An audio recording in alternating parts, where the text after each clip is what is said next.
Unmute myself. Are we on? When? Please rise. We'll call the meeting to order. We'll start with a prayer and a salute to our flag. Almighty God, grant us the wisdom to make those decisions that are in the best interest of all of our residents. May the Heavenly Father of us all bless those who have given the ultimate sacrifice. And may He watch over and protect our servicemen and women, now guarding the gates of freedom. Salute to our flag. I pledge Allegiance to the flag of the United States of America and to the republic for which it stands, one nation, under God, indivisible, with liberty and justice for all. Thank you all. You may be seated. Jessica, statement of publication, please. Take notice that this regular meeting of the mayor and council being held this 11th day of October 2022 has been advertised and posted in accordance with Open Public Meetings Act, Chapter 231, Public Law 1975. Roll call, please. Councilpersons Conti. Here. June 4. I'm here. Mar. Here. Novak. Yeah. Anoha. Here. Roberts. Yes, here. Okay, at this time, I'll ask for the approval of prior minutes of the mayor and council. I see none. Okay, no need. Look at that. And we have no proclamations or presentations. Any need for exec, Ed? No. Pinch hitting? No. I'm sorry. No need for exec, right? No. All right, we're gonna move right on then to old business. We have a couple of public hearings. Public hearing on bond ordinance number 31-22, bond ordinance providing for various improvements in, by, and for the Borough of Saraville, New Jersey, appropriating $1,433,000 therefore, and authorizing the issuance of $1,361,350 bonds or notes of the borough for financing part of such appropriation. At this time, I'll open to the public for any and all comments on bond ordinance number 31-22. Please raise your hand online or step up to the microphone. And let me take a look. Let me go to participants. Anybody? All right, ladies and gentlemen, seeing no hands, I'll entertain a motion for bond ordinance number 31-22. Move the public hearing be closed, the ordinance adopted on second and final reading and advertised according to law. Second. Roll call, please. Councilpersons Novak, Yes. Conti, Yes. June 4, Yes. Mar, Yes.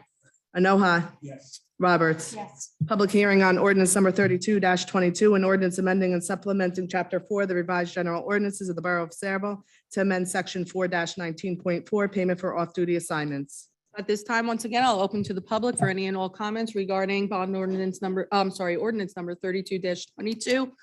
Please step forward or raise your hand. Seeing no one at this time, I will entertain a motion. Public safety, please. Councilwoman June 4. I move the public hearing be closed, the ordinance adopted on second and final reading and be advertised according to law. Roll call, please. Councilpersons June 4, Yes. Conti, Yes. Mar, Yes. Novak, Yes. Noha, Yes. Roberts. Yes. Okay, I am not making any appointments at this time, so we'll move forward to consent agenda resolutions. And I'll open to the public for any and all comments on their consent agenda resolutions. Please step forward or raise your hand online if you would like to make comment. Steve?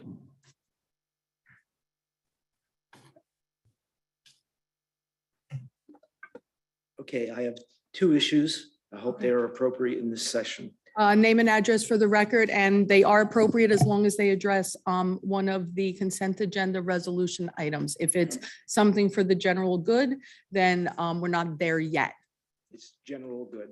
It's general good. Give me a little bit of time then. Okay. You'll come back. This is only for resolutions and agenda items. Anybody else for resolution or agenda items at this time? Ms. Robinson, come on up. Not yet. We're not there yet. Soon. All right. I think we're good then when it comes to consent agenda items and resolutions. Can I have a motion to close the public and accept consent agenda resolutions? Councilwoman Mar. I'd like to make a motion to close the public portion and accept the consent agenda resolutions. Second. Roll call, please. Councilpersons Mar, Yes. Conti, June 4, Yes. Novak, Yes. Manoha, Yes. Roberts. Okay, so the next resolution is a resolution to be read in full. For my comments at this time, I would ask respectfully that that resolution be pulled at this time. I have a couple of concerns as mayor regarding this consent agenda, concerning this resolution. It has to do with the Jerry S. Recreational Complex. It says authorizing the submission of a grant application to the New Jersey Department of Community Affairs for improvements at the Jerry S. Recreational Complex in the amount of $1 million. The reason why I recommend that to be pulled is because I have not actually seen the application. I have not seen what those improvements would be. I do not know what that list would be. Previously, we have received, how much? 1.5 you said already, was it, Councilwoman Mar? If we did not receive it already, we are receiving it soon. That was the last that our CFO. Oh, Denise is on. Let me ask her. Yeah. Denise, Yes. you're on. I forget that even though you're not here present, I okay. know that you're here remotely. Denise, That's okay. can you comment on how much we've received in reference to the Jerry S. Recreational Complex? Sure, Madam Mayor. We received 1.5 million. Hang on in one fiscal year second. 20. Go ahead. All right, try that again because your volume was low and Nicole just turned I you back up. apologize. So we have received 1.5 million for the fiscal year 2022 from the state, from Department of Community Affairs. And this was $1 million is for fiscal year 2023. Denise, let me ask you, was this grant application and submission put forward by the grant writers? Do we know who submitted this? Yes, the grant writers submitted it, Mayor. Okay, that's for this new $1 million? Correct. Okay, so they've already submitted this. So the way that it's written for the resolution, it says authorizing the submission. So the submission's already been done. It's a technicality, if I may. I believe he has submitted it. I'm not 100% sure. I'd have to check the records. But I believe this is the resolution that must be done after the fact. Okay, so this is the reason why I would respectfully ask that it be pulled, or I don't know whether the right word is tabled in this legal manner, because I have not seen the official submission, so I do not know what the grant money was asked for. The last grant that was related to the Jerry S. Recreational Complex, the process in which it was handled, I was uncomfortable with. I received an email after the fact that as mayor, I had to authorize all of the improvements that the grant application was submitted for. This was after the fact. And I really had concerns about that process. I read through and I was the only one as mayor that was allowed to sign off on that. I had asked whether the business administrator would be allowed to do so. I asked whether the council president was allowed to do that. And no, I was told that it had to be authorized by the mayor only. And I don't know whether that was because it was coming from the Assembly Speaker's office or whatever trough of money was coming from. I reviewed what the improvements were to the Jerry S. Complex under that other grant, and I did feel that those improvements were warranted. So I did sign off on those reluctantly, but I did because I still believe that those improvements were beneficial.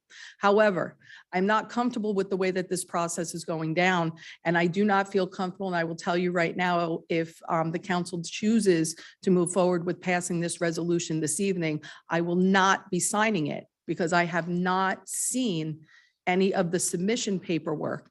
And if it's the same type of situation where it is that the mayor is the only one that can sign off on it, I don't know where that leaves the grant. Okay, I do not know where that leaves the grant. So do you know, Denise, whether there's another authorizing body within the council, either yourself or the council president, that would be authorized then to sign off on this grant? Or will this be another situation where it would have to be signed off on by the mayor? Mayor, I do not know the answer to that question. I apologize. No, I understand because I know that different grants require different authorization. So that's why I will respectfully ask that this be, would it be appropriate to say tabled or pulled from the agenda? Either one, but there needs to be a council motion and a second and a council vote in order to do that. Right. So obviously. Mayor, I disagree with this only because our clerk Jessica did say that if we table it, we risk losing it. This was posted. We all received this agenda on Thursday. I did reach out to Denise and I asked her to confirm who submitted this grant, and she did confirm that it was our grant writers who have been working wonders for us over the past 2 years. I don't want to turn away $1 million grant when we desperately need these improvements. I don't think it's fair to our baseball, softball community when football, soccer have all received their the respect that they've deserved. So I don't think that we should turn away this $1 million grant, and it's not a matching grant. I did check that as well. So I do not think we should table it tonight. I will So, also with add respect- that I inquired just recently, a couple of minutes before our meeting, whether or not this grant was going to be inclusive of engineering costs and fees.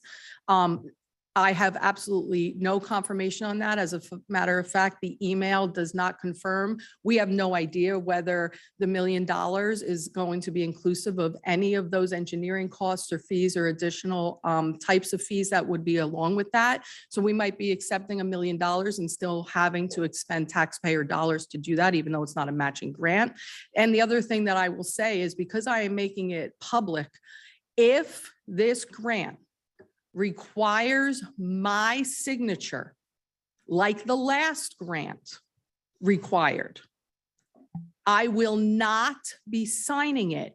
Let me make that clear. My biggest concern in reference to the Jerry Us Recreational Complex grant monies is mostly due to the fact that Mr. Thomas Palando stood at this microphone approximately 6 to 10 months ago, telling this body that there was already more monies that we were going to be getting through grant processes that I had absolutely no idea about. And now here we are, months and months later, and now we are starting to see another $1 million grant come up. I have extreme concern over possible litigation, liabilities relating to anything that Mr. Palando has been a part of. As a result of that, I will not put myself in harm's way, nor will I put this borough in harm's way with anything relating to recreation, the Jerry Us complex, or grant monies that were discussed by a resident before this council knew anything about it. So I respect what you're saying, and I do believe that all of our sports deserve these grant monies. But I will not entertain something that we try for $1 million and then we get sued or people get brought in to some type of prosecutors, discussions, interviews. If this grant requires my signature, I will not sign it. You might lose this grant anyway, because if the grant is to be signed by the mayor only, and no other authorizing body can sign it, you're not getting it. So I recommend that we do our due diligence here and we look into who submitted the grant, what the grant includes. We have no idea. I have nothing in writing saying what this improvement is going to be. We turn around and find out if engineering costs are included, and we find out who the authorizing signature is. Because you're gonna, if any of those things are not covered, we're not doing our due diligence as elected officials. So you, we have had reports, monthly reports from the grant writer. And every month now, probably going back to the beginning of the year, first she mentioned it was available.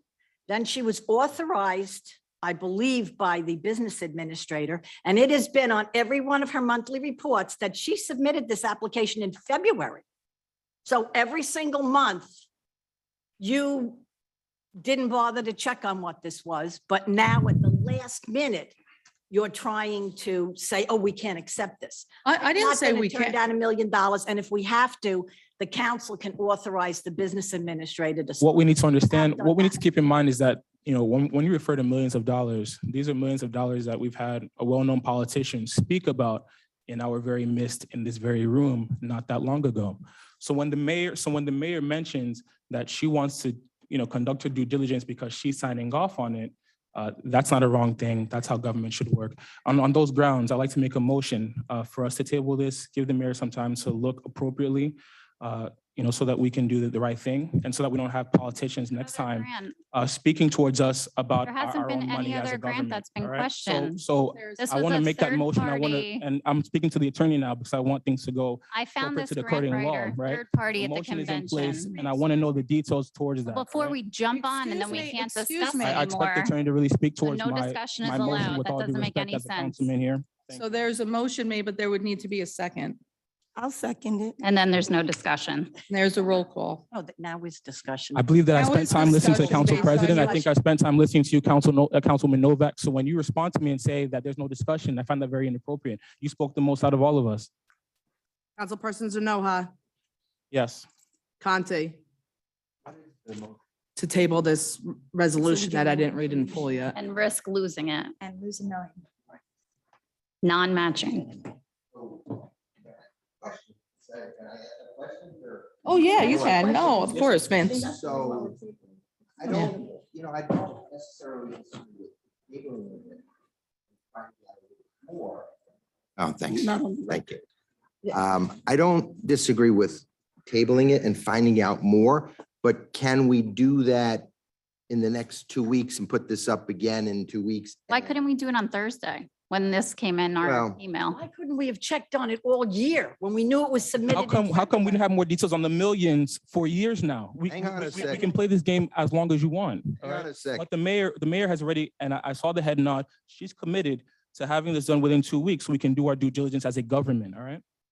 Becky, Jessica, you said that we could. Denise, can you hear me?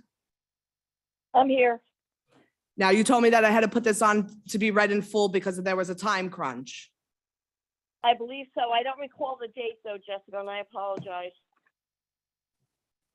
So I don't know. I don't have a date. There's an awful lot of I don't know in reference to this, and I really do believe that, well, let's move forward with the vote. I do know with working with the grant people that when they tell us that it has to be read in full, that it's like due this week. I'm Of not previous going, grants I'm that not going to be that deadline. pressured into doing I'm something just- I think is dangerous because there's a time crunch.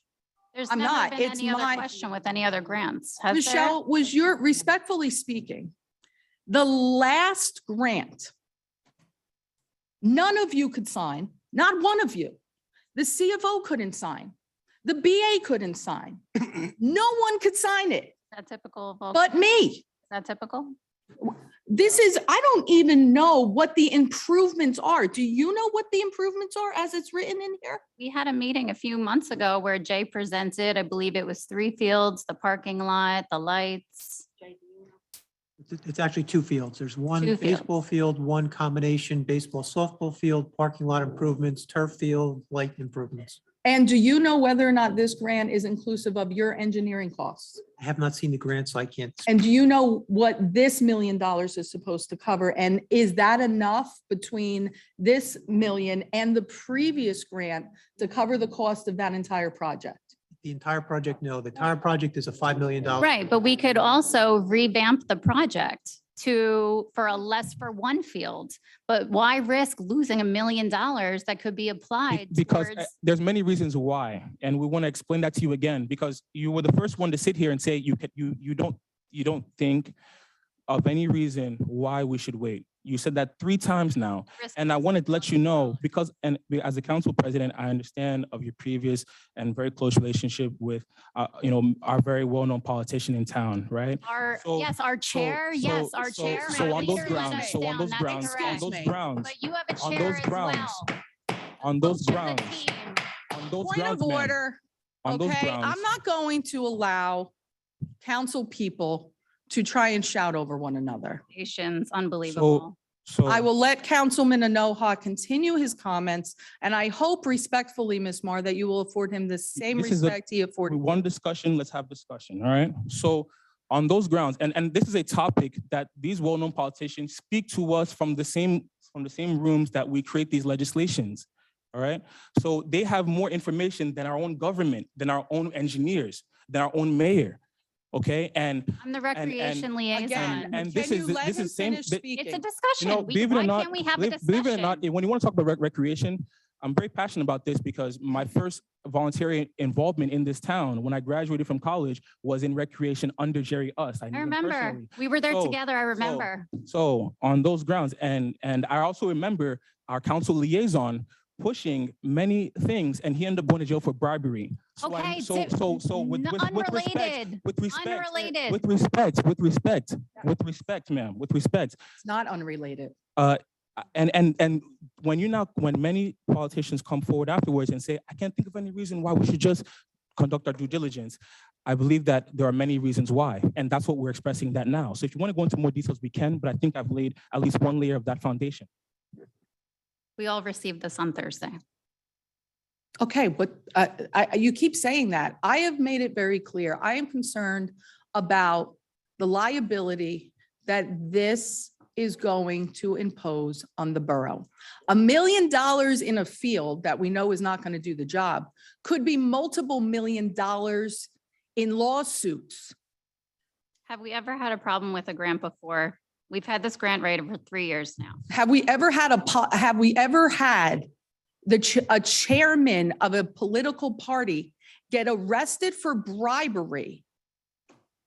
And have we ever had a chairman come months and months ago telling us that there were going to be millions of dollars coming to us in grant money before myself or this elected body knew anything about it? Well, no, you can't say that. We did know about it. I didn't. Did you? How did you know? Apparently You haven't been reading the grant writer. report. I'm not talking about that, Mary. I'm talking about when Tom Palando stood at the microphone and told every one of us months and months and months and months and months ago that there was going to be more money coming. He braggadociously stood at that microphone telling us we were getting $1 million from this person and $1 million from this person and $1 million from that person. And I sat here saying, it's a sad day in Saraville when a chairman is informing the council and the CFO of the town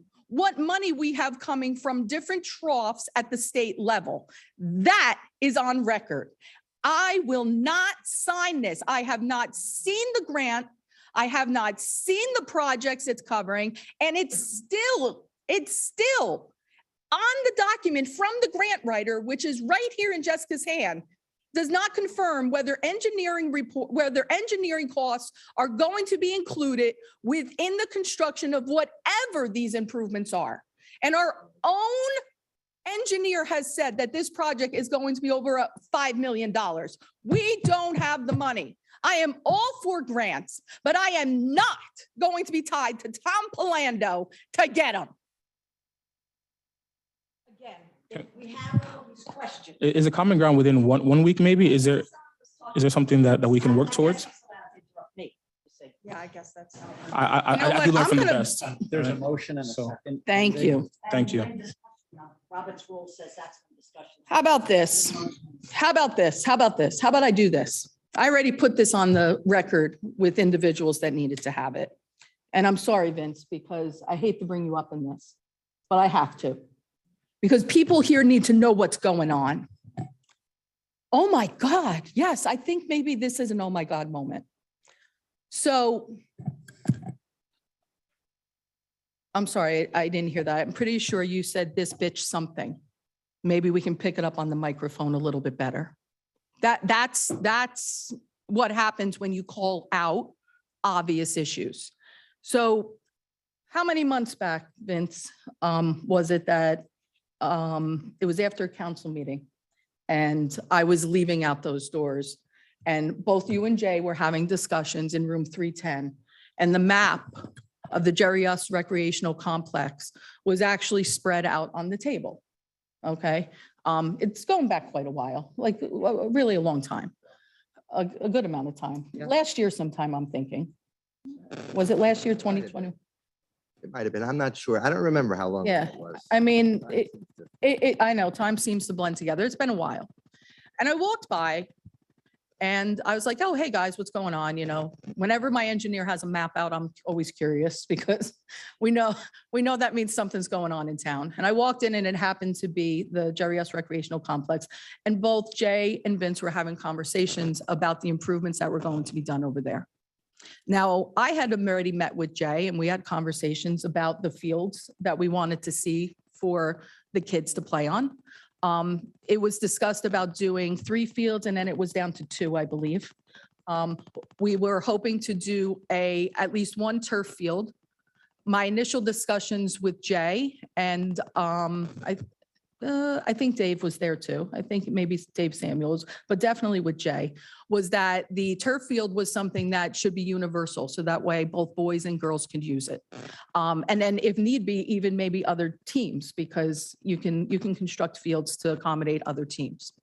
And then the other field was going to be a regular ball field, you know, dirt and grass, and that would be tailored towards baseball because there was a need for what is it, 50, 70 or whatever those, 60, 90, what, that's so out of my league because I have girls. When I walked into that room, and unfortunately, Vince and I got into it pretty heatedly. I mean, I think it was probably the only time that Vince and I fought in all the years that I have known him. And even Jay was uncomfortable because Vince, and I don't want to speak for Vince right now, but he was under the impression that those fields were going to be used for baseball. We got into it because Vince was passionate about making those for the boys and for baseball. There were some, you know, not so nice words exchanged because I was fighting to make sure that they were inclusive for both boys and girls. He was fighting because he believed that the boys program was more filled at the time, we'll say, more people. More growth. And it got very, very nasty. Needless to say, Tom Palando had to come up because this was a discussion that was really being had about the Sayreville Athletic Association. I left pretty PO'd.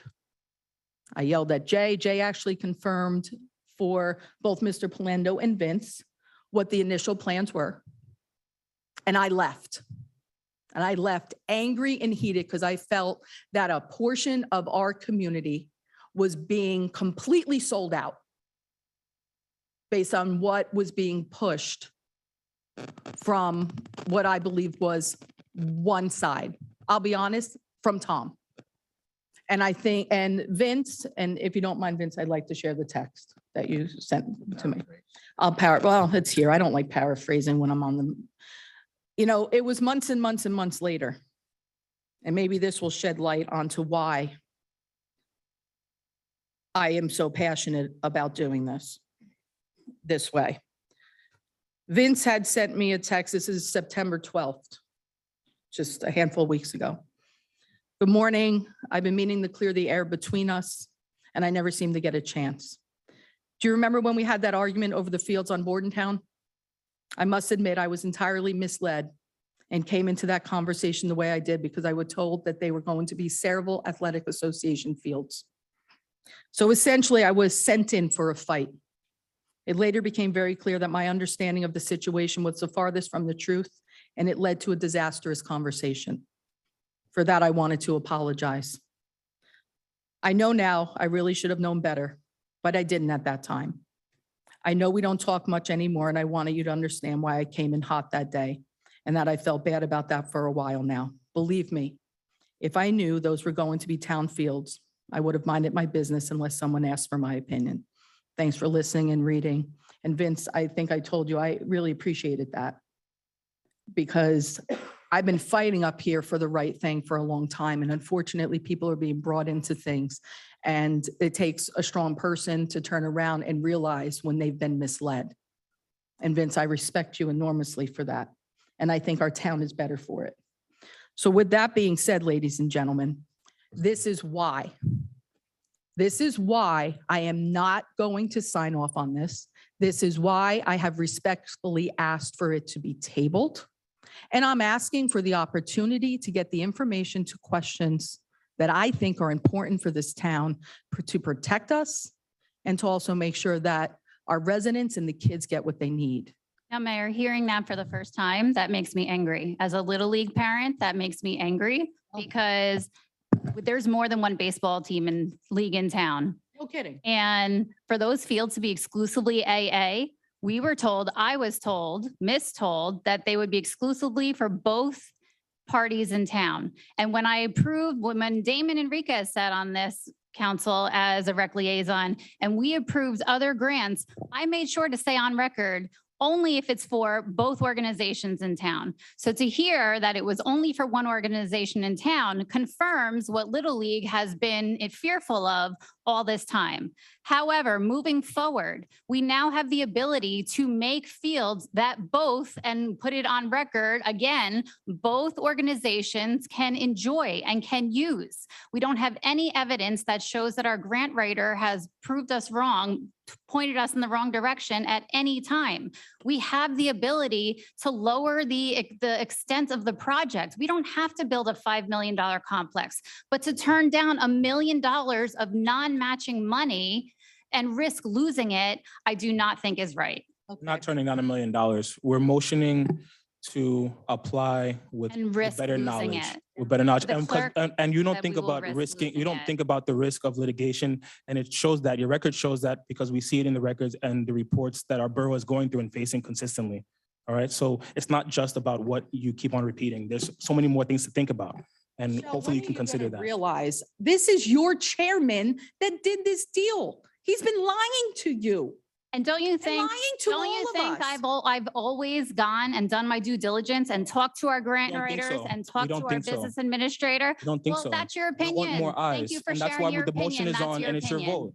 It's your vote. It's your turn to vote. Let's just see who wants to turn around. So we have a motion, we have a table. I don't know how much more clear I can make this. Is this open for public portion? So what do we have as for the vote? Can you refresh where we left? Conti.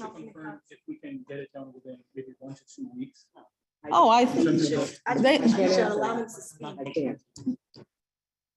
Because so there's arguments on both sides. Michelle, what Michelle is pointing out, turning away money that potentially is there in front of us when we can change the plans. I know, Jay, you've got a master plan there, but it doesn't have to go forward that way. I think that's your point, Michelle, that if we get this money, then we could do something different with it. But I also get what the mayor is saying, and that mayor's not going to sign it anyway. So it's really a moot point. What I would like to do. But we have no is- confirmation that she's the only person that can sign it either. Well, you have no confirmation that I'm not, and you also have no confirmation about whether or not this is going to lead this town down a road. An ounce of precaution can save you an awful lot. I have a special meeting. Turn around and advertise for a special meeting if you need to. And get it signed. Right. I mean, there's a lot of ways to do this the right way. But if you want to jam this down, just know I am not signing it. I don't know what more I can say. If I am the only one that can sign off on this, I'm not doing it. And I don't mean to interrupt, but I can tell you purely on the signing issue that the council president is not permitted to sign unless the mayor is unable to sign or absent. So the council president does not have the authority to sign merely because the mayor is declining to sign. Thank you for that. In the past, we have, council has taken a vote to authorize the business administrator to sign something that normally the mayor would. If we did that, could this happen? No. No, the council cannot authorize the business administrator. Now, have I known in the past, mayors has returned on things unsigned, not her specifically, Kennedy O'Brien and council president has signed. I'm just telling you, the last I grant understand. could only be signed by me. I'm just telling you, the very last grant could only be signed by me. So can we commit to putting our heads together, getting together to talk about this in a short time frame and support what we're going to push through? Get on the same page with it and push it through? Yeah, I think the CFO may be able to speak towards how much of a timeline we may need to get the application in time, or, to the standard. Go ahead, Jess. I'm going to state again, as in the past, dealing with this grant writer, if they need a resolution on as soon as possible, that means like it has to be done and I have to turn this over like it's like due this week. All right, well, it's not I'm gonna, just saying in the past, I I'm get not it. necessarily saying, but that's I get it, how I've been but it's not gonna dealing happen. with. It's not gonna happen. So it's not gonna happen But regardless. There is a blurb in the resolutions that says that the persons whose names, titles, and signatures appear below are authorized to sign the application and that they are or their successors in said titles are authorized to sign the agreement and any other documents necessary in connection therewith. Whose names are on it? It has you as signing as council person, it has the borough attorney, it has me and Vicky. This is the New Jersey Department of Community Affairs. I'm going to tell you right now, that's a big group. And they're going to want it done, and they're going to want it done right. It says that the persons whose names, titles, and signatures appear below are authorized to sign the application and that they are or their successors in said titles are authorized to sign the agreement and any other documents necessary in connection therewith. It lists Councilwoman Novak, the borough attorney, myself, and the mayor. Now, I just have a question. Just one of us, or do all four of us have to sign? I've never signed it. I've never either. Or maybe the attorney can, you know. You shed light can on this. look, yeah, listen, guys, roll the dice. You could end up losing it because you're authorizing something and you know I'm not going to sign it. Or you can do your due diligence, get the information, find out, And stop manipulating the law. and then turn around. And if it's going to be a matter of losing the grant, have a special meeting. The mayor has. So The mayor. Jess, So just for the record, can you, Ed, please share your expertise as the attorney? Is it the mayor's signature they're looking for? Yes. Thank you. Jess, I'm gonna support tabling it.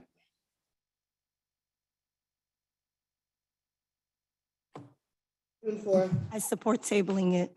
Mark, No. Novak. No.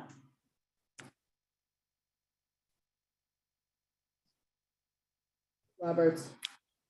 This is the first time that we've ever not accepted a non-matching grant to help support the town.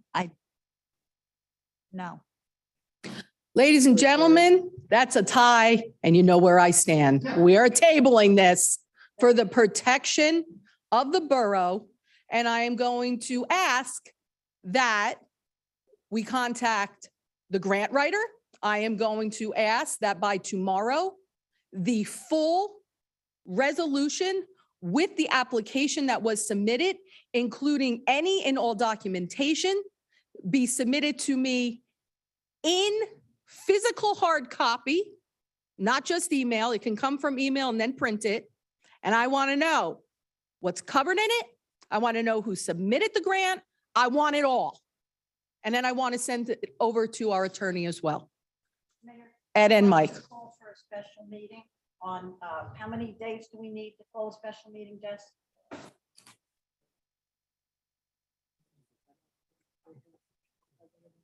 If we do it tomorrow. Okay, call for a special meeting on Thursday, because by that time, I mean, we already know who wrote the grant, who submitted it, because it's been in their monthly reports now for almost the entire year. It started in January, she submitted it in February. Every single month, we keep getting the notices on what have been submitted.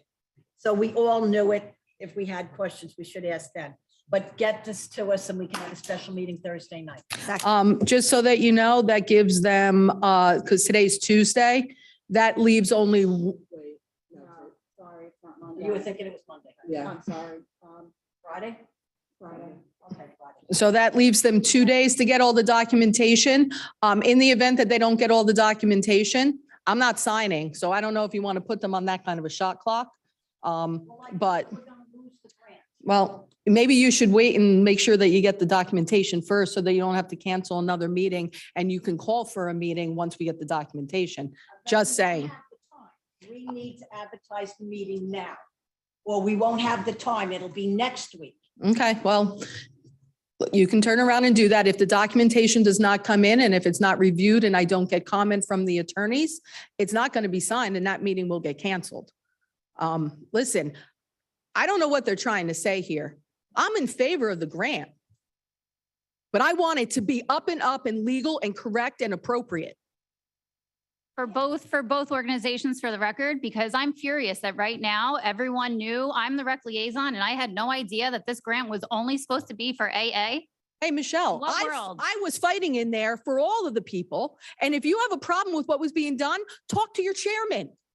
I Clearly, don't I talk was to him. being I haven't left out of the spoken to him in conversation. years. Clearly, I was being left out of the conversation because I'm a Little League family, clearly. Not by me, you weren't. Not Did by you me. tell me the conversation you had with Vince? Hey, Michelle, your chairman that was running your campaign, that you went to meetings with, that you discussed with, you talk to him. Don't talk to me. You talk to Tom Palando. Vince and our engineer knows that I went in there fighting like hell. And this isn't for Saraville AA, Saraville Little League. This is for every single kid in this town, because no organization owns those fields at the end of the day. It's for all kids. It's for all kids. It's for the taxpayers. But apparently it Vince, was for AA. Talk to Vince. He was in the room. I had it with the organization when Tom Palando called me in Atlantic City at a table and told me that you are gonna vote for these professionals. And I said, like hell. Oh my God, I know, Mayor. You keep saying, oh my God. Yeah, you were sitting down the other end. You were sitting down the other end, and he sat right next to me.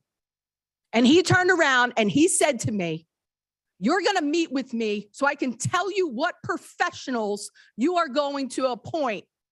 And if you remember, Mayor, in January, I didn't appoint any professionals, but you guys did.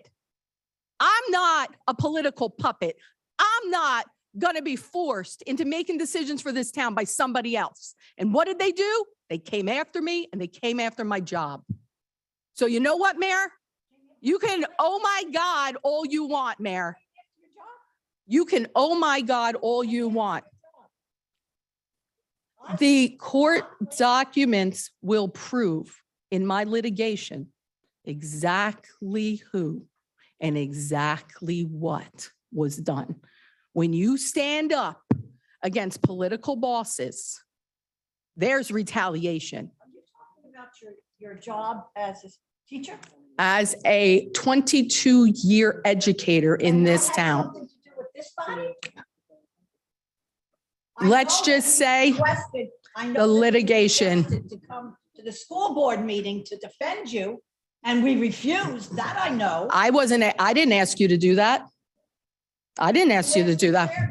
I did not ask the chairman that. I did not ask, because my conversations with the chairman ended. Nice try. So ladies and gentlemen, resolution has been tabled. Just a question. The date of the advertisement should be the same day as the meeting? I don't think so. When would you be? It wouldn't begin the paper until Friday. I think it has to be 48 hours. Yeah. So it wouldn't be till Monday. Never. It can't be the same day as the meeting. Monday, but it's ASAP. That's why I said, how long is this going to take? But I just want to also ask if it was like due this week, this resolution, then we won't have the meeting, correct? So Mike Dupont, communicating with him, he says if the resolution did not pass, we lose $1 million Tonight? If it tonight. doesn't pass tonight, we lose the $1 million. Where's my, How can he confirm that? Like in what Mike regard? and what- Dupont is at a Yankee game right now. I think I'd rather the attorney that's in the room right now and listening to the whole conversation. How does Mike Dupont know? But then again, and I love Mike, I'm asking for clarification. you have Isn't your that- attorney right here. And respectfully, right, you're filling in for Mike tonight. I get it. Thank you. You're welcome. Hey, guys, guess what? if he- Mike can say whatever he wants. if he can The go to vote more has details. been made. The tie has been broken. And it's tabled. I'm not going to be forced. Isn't this cute? It's almost like, I don't know how much clearer I can make it. You can't twist my arm. This isn't okay. This isn't right. This is wrong. I just have a problem with Oh. the fact that you have known about this grant application, that it was submitted in February. And yet you wait until tonight to say that if you had all these questions, and I'm not saying. Mary, your chairman was arrested for bribery. That he's involved in this. But why couldn't you have gotten clarification on this before tonight, Vicky? You knew about it since February. He was arrested in August. Okay, first of all, I did It's not. now October. Hey, Mayor, how about this question? How come you didn't, you have no idea? No. Are the engineer fees covered? I have no idea. That's a good reason to vote yes. But do you know? No, Mayor, let me ask you another question, because that's what you want of your council member. Since you I read don't the know. reports, can you go into any I don't know. details on these reports that since you've been reading them since February? Can you go into any clarification on this? But I'm not sitting up here saying I need all of this You stuff. want to have a right discussion? Let's now. have a discussion. Can the council president go into any details? Can you go into any details since you love it so much? Since you want to fight for it asked so my much, questions go into on some details Thursday. for us. On Thursday, I called the CFO and the business administrator and I February, asked my shed some light on questions. What was your questions? I asked if this legitimately went through our grant writer. It was confirmed, yes. Okay, to your grant writer, can I ask you this? What in the grant writer submission did they apply for as far as improvements? We don't want to do things the way we used to do them. We've never had a problem. Until we've had a problem, then I agree with questioning it. We've I never- sat here and Because of listened the to recent Jay's news, we don't want to do things the way we presentation. used to do it. Because got of the that. because We're of the gonna lose litigation $1 after million. litigation, Our we children want to do had due diligence. We want to be We better, had and it's months. okay.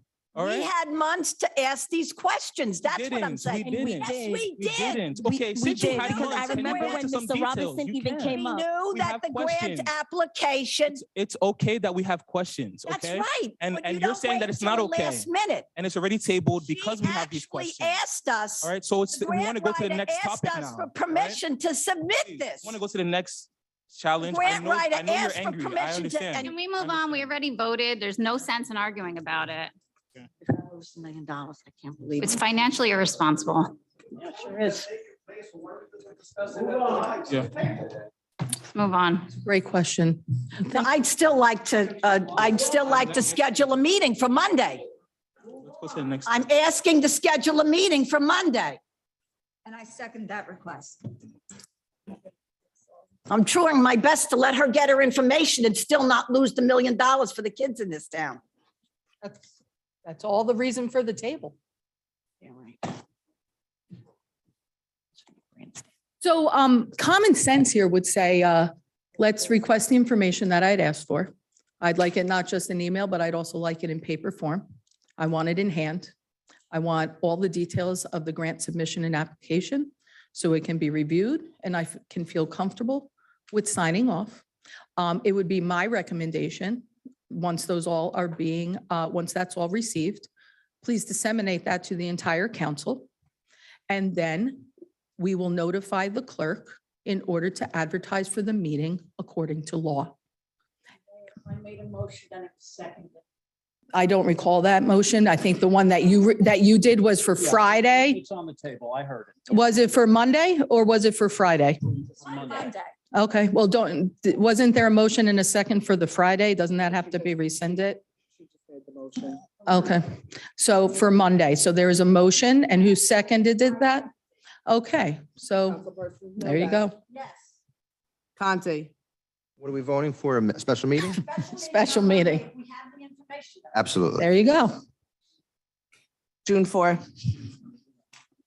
If we have everything in place and it's all done correctly and it's been reviewed by our borough attorneys and there's no hiccups, yes.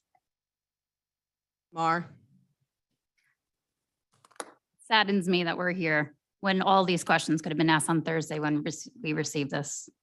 Yes. Anoha, And, questions were asked, but unfortunately, we didn't get all the answers yet. Hopefully, we will by Monday, and we can get that done by a special meeting if it comes to that. Yeah. Roberts, Yes. Wow. Well, ladies and gentlemen, I thought this was going to be an early meeting, a little less tumultuous. Is that the way you say that one? Tumultuous. That's the one. We're going to move on. Now we get to turn around and open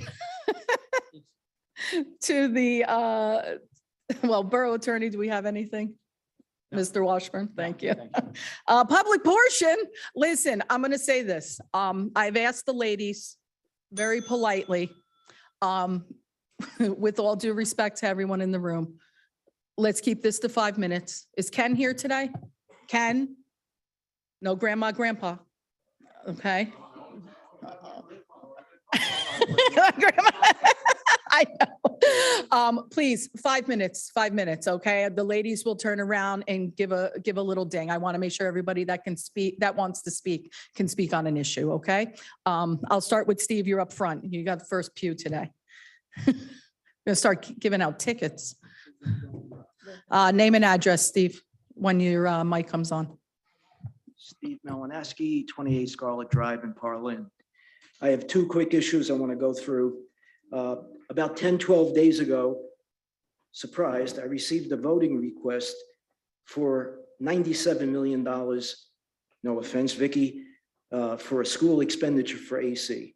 I have nothing to do with that at all. I have zero to do with that. No reason to apologize to me. I've been living with heat in that building a long time. Okay, this comes as a total surprise, and I'm lucky to have read it because I thought at first it was for the November midterms. District school tax represents about 55 to 60% of our taxes. Only about 10 to 12% of our residents voted, and it passed. How could this vote not be vetoed, voided rather? No details, no estimates, nothing was done. And when you think about it, I went there about 3 hours into the voting. I was number 4 in my district. That's number one. Number two, in the spirit of transparency and the checks and balances that I've been begging this committee for, and Madam Mayor, I've been asking for over 2 years and understanding all the allegations, issues with our hand-picked Sarah and planning boards. I understand they have meetings. I'm here to respectfully request that each chairman come to this meeting at least once a month for a short update on their status, just as council does for their committees in our agenda meeting. So it's two things, $100 million that I'm not saying it's good or bad. Has nothing to do with us, though. That's the problem is it has to do with us because 100. No, I mean our boards. No, I understand. But when our taxes go through the roof. I agree. For $97 million, I'm looking for this committee to stand up and say, guys, there's only a certain amount of money available. Now, I'm not saying you don't need air conditioning, but it's 2 months. But it's not, you do know, Steve, it's not our budget. Has nothing to do, like, I don't understand what you're asking. Taxes. No, you don't understand. We have zero control. And you have a Board of Education member that's here. I hate to call him out, but he knows. I asked this question actually a number of years ago of our CFO. At the time, it was Wayne was still here. We have legally, correct me if I'm wrong, we cannot get involved in any capacity with the borough, with the Board of Education funds at all. Where do they come from? We are literally an exchange. Would you explain to him how It's that a simple works? question, because on my tax. It comes from them. 55% of my real estate taxes, I'm a senior, come and go to district school tax. Let So me, Don't say we. it's don't more pay than for that. it. Yep. Actually, maybe Denise would be better to explain that to you. You need to go to a Board of Education meeting. Denise, can you explain to Steve how the budget works in reference to, we are just a collection mechanism.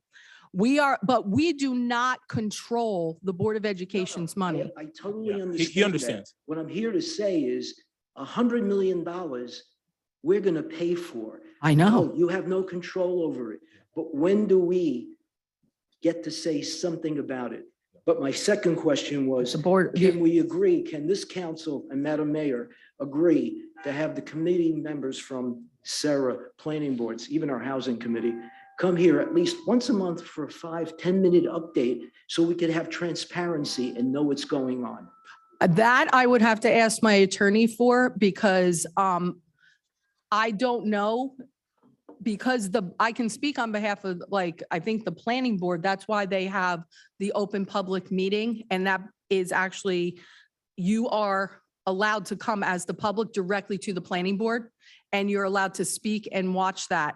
I don't know if that is something that we can turn around and have them give a report at every council meeting Not for every that. meeting, just No. once a month. to come Or once a here. month. Well, then it's like Give every, give us an update. I think that's why they have, why we have the As meetings seniors, we can't publicly. run around and go to 10 meetings a month. No, okay? that's why we made them on, that's why they're virtual too. No, but virtual too. Yeah. Reasonably, we come here, you're Madam Mayor, you're our council. Why not get a bit of an update from them? What's the harm? What's the foul? And I have 10 seconds left. Well, that's why we have council members here. I believe it's Mary and Denise. They're supposed to give the update, or Mary and Donna, I don't know, what Denise is in my mind right now.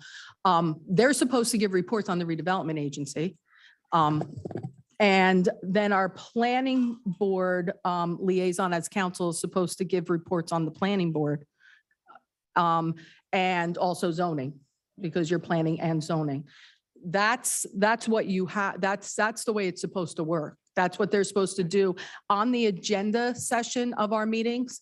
That is why they are listed committee reports. That's when they're supposed to give updates to the public on their boards. That's what Okay. they're supposed to do. Because that, what I'm hearing from in the past meetings, everything seemed to be a surprise from both these two meetings. From, What Sarah was doing, what planning board was doing. well, Sarah, I have a major problem with. The redevelopment agency I have a major problem with. I actually, and I don't know if Mike updated you on that, that he spoke to the attorney of the redevelopment agency. Because if you remember at the last meeting, I made a request that all business be halted on the redevelopment agency because I have concerns regarding appointments that were made there. And they agreed that they would halt their business as much as they can. Mike DuPont spoke directly to Mr. Baker. And also I had said that their meetings need to be held. I was requesting that their meetings be held here in council chambers so that they could be recorded and that they would be live like we have so we can hear and see what's going on. I do not know if they have consented to that yet. We'll have to wait for confirmation. I am working on the transparency of that board in addition to, in a little bit, I'm going to be calling officially for a motion and a vote for this council to go out for RFP regarding special investigators. That's all right. Sorry, it's me. I'm taking up his time. Special investigators to be hired with, that's auditors and attorneys. So that way we can actually go out for bid on that. We can go out for RFP on that and we can start our internal investigation on those boards. No, I appreciate that, but I just want the committee to know, the group to know that $100 million on taxes that are already the highest in the nation, something's got to be done. Yeah, you can go to the planning board, to the Board of Ed, and when you get 3,000, 4,000 people voting on $100 million that's going to come out of our pocket, I think that's a crime. Yeah, go ahead. I feel what they did was wrong. 90% of the people in this town, I believe, didn't even know that this was happening until I a didn't couple know. of days before when they got their sample ballot. Right. A lot of people mistook that it was going to be on the November thing. It wasn't that they just, it wasn't that people don't care or anything like that. They just didn't realize. There should have been more advertising. It seems to me that a lot of the parents that are aware, I believe special notes, my children don't attend there, so I don't really know, but I do understand that notes were sent home to the parents of children from the Board of Ed, but the general public was not notified. 30,000 I people that are agree. caught by I did not surprise. get any of the notifications. Other people told me that there were multiple notifications. Parents knew, Parents, but right. that's not the taxpayer. Right. And Telephone, that's- no, I that's got it. none of them. I got none of those. And, you know, I thank you for listening to me for more than the 5 minutes. And I gotta be honest, I'm a little disappointed in the lack of decorum at this group at this point over the $1 million. Thank you. All right, sorry, I apologize. You know what? I did realize, and I apologize for this for our residents. Just a suggestion from that I have, letting the public speak and have their full 5 minutes, and then we can comment afterwards, because that way, yeah, and then we can comment after. Jim, come on up. Oh, sorry, Ken. I know you're over there. I'm older, you can. Thank you, Mayor. Originally, I had raised my hand to talk about the grant application. I've done a lot of dumb things in my life, but I'm not nuts, so I'm not going to speak about that. At the last meeting, however, there were a lot of folks, I was one of them, who spoke about, some people called it the area next to the mini mall. I call it the wooded lot next to Oak Tree. And when folks were here, a lot of people here were no longer in favor of the thing that they voted to send to the planning board. And there was talk about a letter. I had suggested that what you can do, what you should do to show that you're serious about the comments that were made 2 weeks ago, was you should rescind that motion. Now, I looked at the agenda. It's not on here. It's not on the agenda for the next meeting either. I suggested that. I thought folks thought that was a good idea to rescind that. If you're serious, if you were paying more than lip service to the folks who were here, I think you should rescind that. Mayor, you had talked about asking Sarah to put the brakes on things associated with certain individuals. I think you should rescind that request to the planning board. Anything else, Jim? Thank you. Thank you. We can discuss that after the public portion. Ken? Ladies, I see you. I'll call you up. Ken Olszewski, 108 North Edward Street, Sayreville.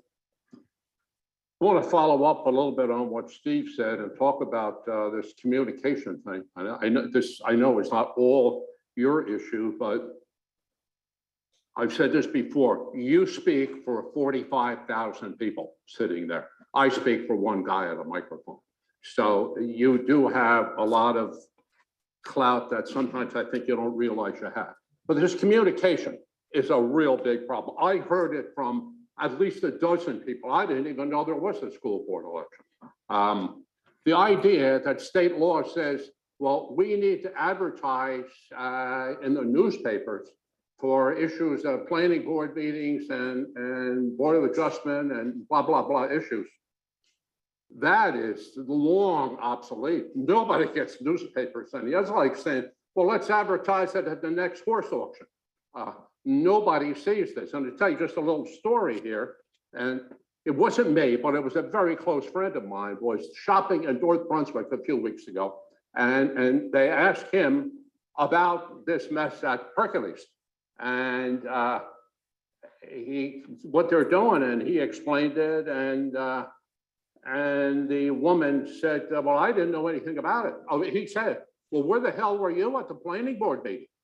And she said, well, I didn't know anything about it. And I think a lot of people are saying the same thing. I came here a couple of years ago with Jim and one or two other people to the Board of Adjustment when they were trying to, over on Journey Mill Road, stack the trailers, boxes, 7 and 8 and 10 high, like they have them on Bordentown Avenue. And I thought the room would be packed from the development across the street. And guess what? There basically was nobody there. Fortunately, we said enough and got them to turn it down. But communication is a giant problem here. And I think it's up to all of us to find a way to communicate things to the public. Somebody said to me, I'm not going to take credit for things that aren't original, but somebody said to me, well, why couldn't they have put the school board bond thing in the Borough Blast? They did. Was it in the Borough Blast? They did. Okay, well, that's what somebody asked. Apparently they didn't read it.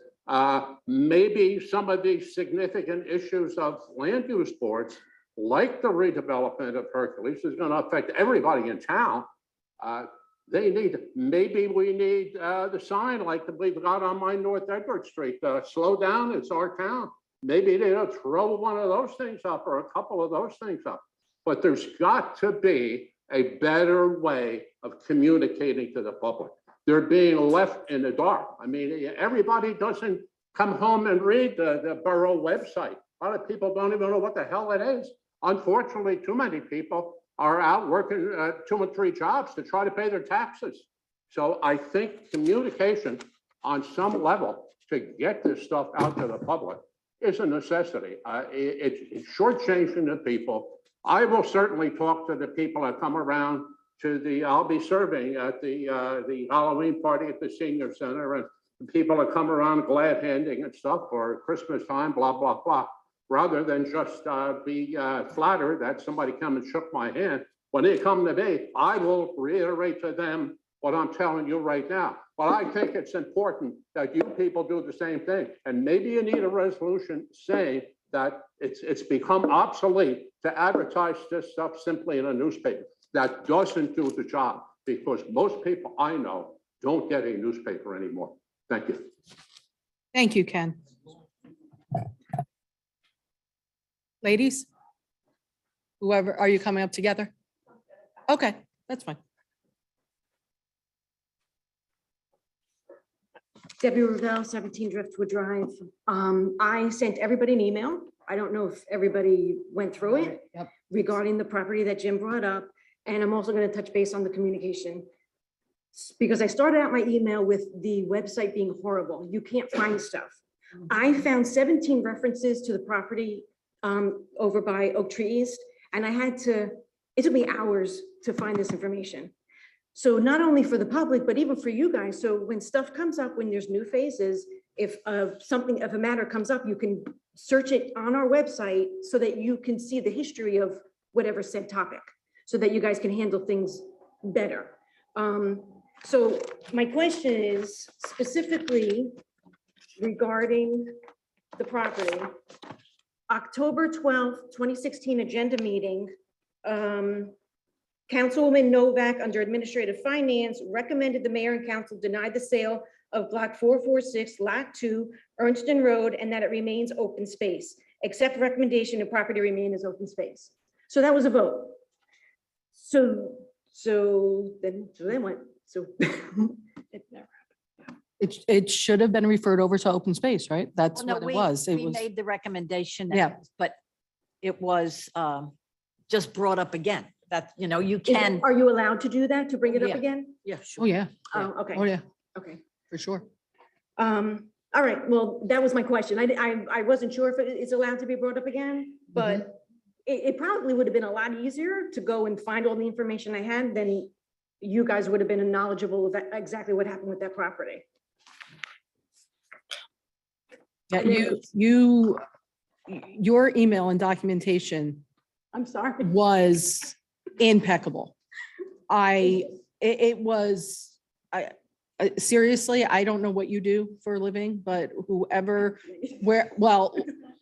I'm telling you, just based on that alone, that should be your resume. Like, this is what I can do. It was impressive, and I thank you for that, because it opened my eyes to a lot of things and refreshed my memory on things that were going on. But yes, we can turn around and do another resolution recommending that property be purchased for open space. We've done that already one time. We don't have to purchase it for open space because we already own it. Right, exactly. But we can turn around and designate it as open space is what What I we're, would suggest, if we want a more permanent thing, it not be a resolution, because we all know resolutions don't really hold the weight of law. yes. What I would suggest, if we want this to last at least a little bit longer and it'll be harder to get rid of, is we do some sort of ordinance. Ordinance on that, yeah. So Ed, I know that you're pinch hitting today. Let's turn that over to your office and to Mike also to research what would be the best way for us to protect that property in more than just the resolution, because again, we know what resolutions really do. More than a. More than a reso, you know what we're Which you looking would for. need. Yes, which we would need in order to do something more substantial I for can your. I don't want to lead you down a garden path. We can change ordinances too, but they're a little bit more difficult to change. Yeah, I understand. Yeah. Requires a lot of publication that we're trying to change it. You have 2 meetings, it's advertised, and so it's a little bit harder to change. A resolution is Right, too right, easy. thank you. Yes. So So the other point I do want to bring up is that Sarah was arguing that that there was a cat problem there and that it was a littering problem. So thank Remember goodness that. we passed the TNR program, so and we, as residents over there, we don't see any of the cats. Right, and Denise was actually here at the last meeting, and we know that that area is no longer in that type of situation like it was years ago when it was originally being brought up. Right. So And yes. as far as the littering, it takes a little bit of cleaning up around the border of the parking lot. Yeah. And that would be good, like all over Sandoval. Yeah. That's an easy fix. Absolutely. A harder fix is to chop down all the trees and build a building. It's easy just to pick up some garbage. Agreed. Yeah, we walked it ourselves personally to see just how much garbage there was. I mean, a community group could pick it up in 2 hours. And we have some really great community groups here that, outside of just our Boy and Girl Scouts as well. So we have the, Cerebral Cares and a lot of other Yeah. groups too. So I agree. I think we're definitely onto something. This is on our radar. So hopefully after Mike gets a hold of this, hopefully by our next meeting, we can have something on the agenda. Very good. Thank you for your time. Thank you I'd very like to much. add, you had a question about the website. This has come up multiple times, and when Dan Frankel was here, we asked him why the website is having a slow time updating. Why are we paying someone if the job isn't getting done? And when I reached out to inquire again with our BA and social media director and our IT director, they have relayed that it's a vendor issue, and they're wondering if at this point we should have some sort of legal intervention because they're not responding. So I agree.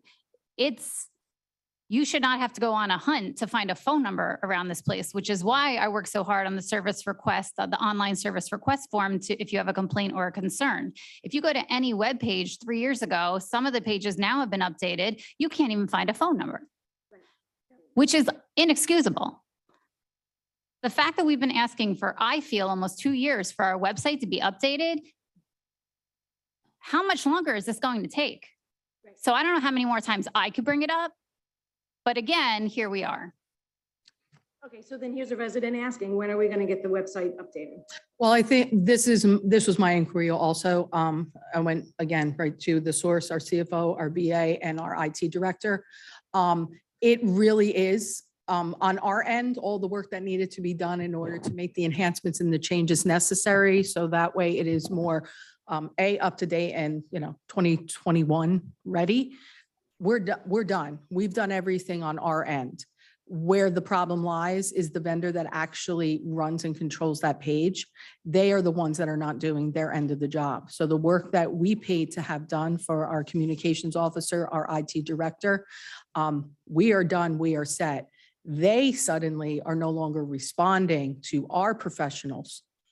And that is why now it's been turned over another one. I know that Mike's already aware of it. Oh, okay. So, but you can remind him again.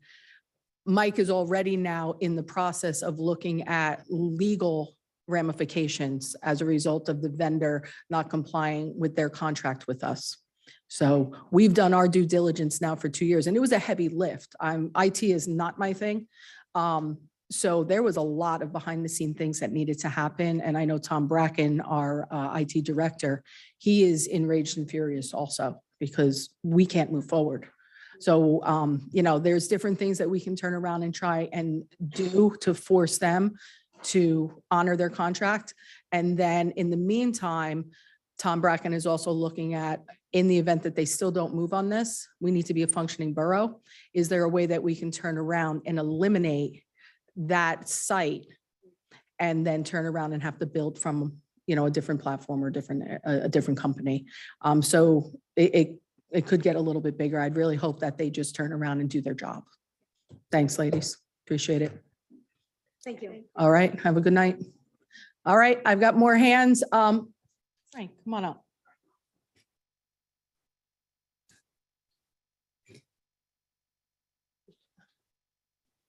Borough Historian, good to see you.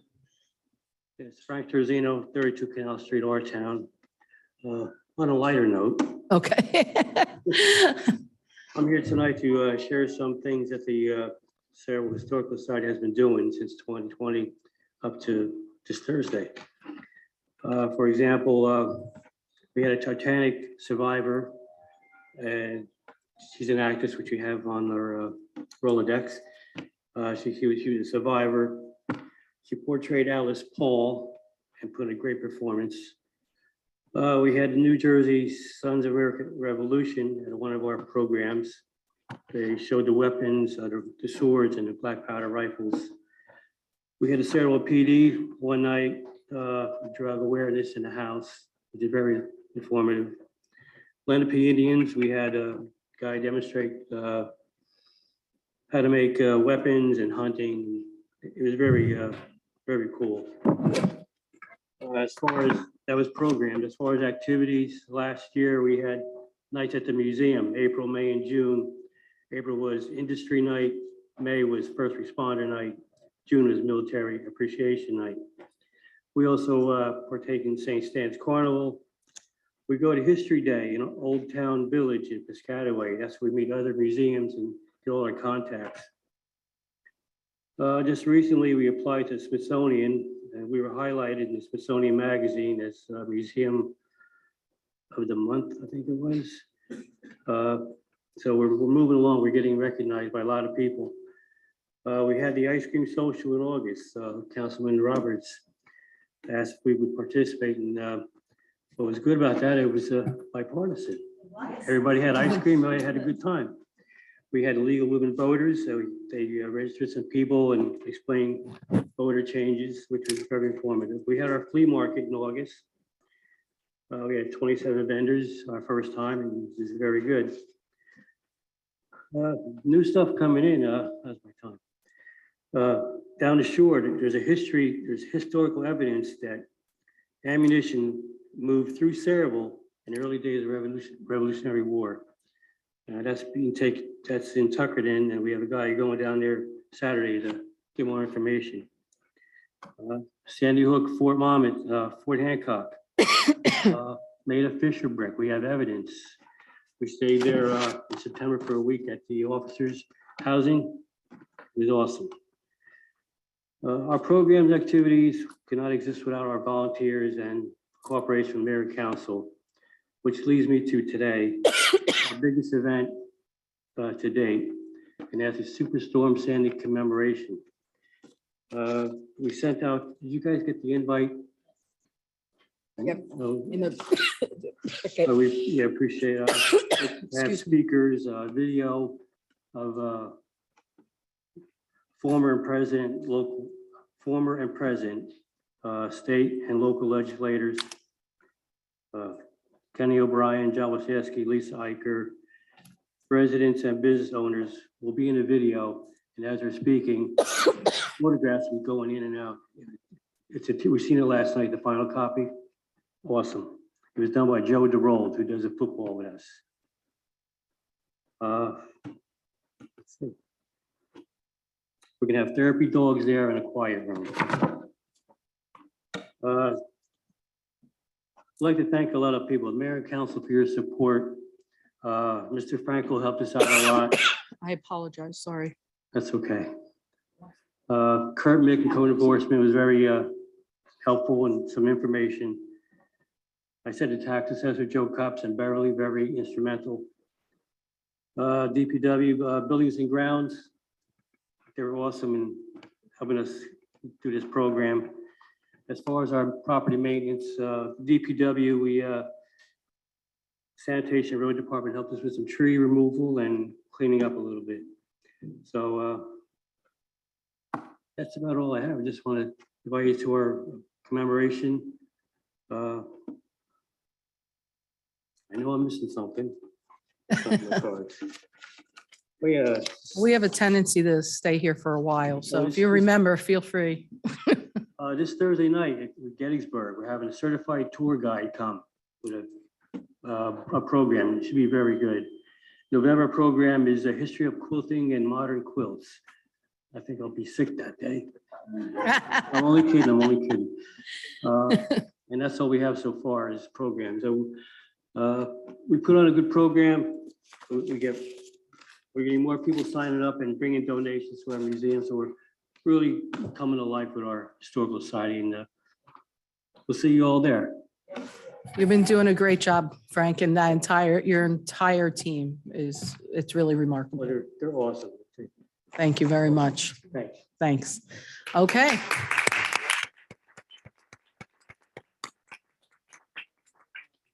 The vertically elite fellow in the back.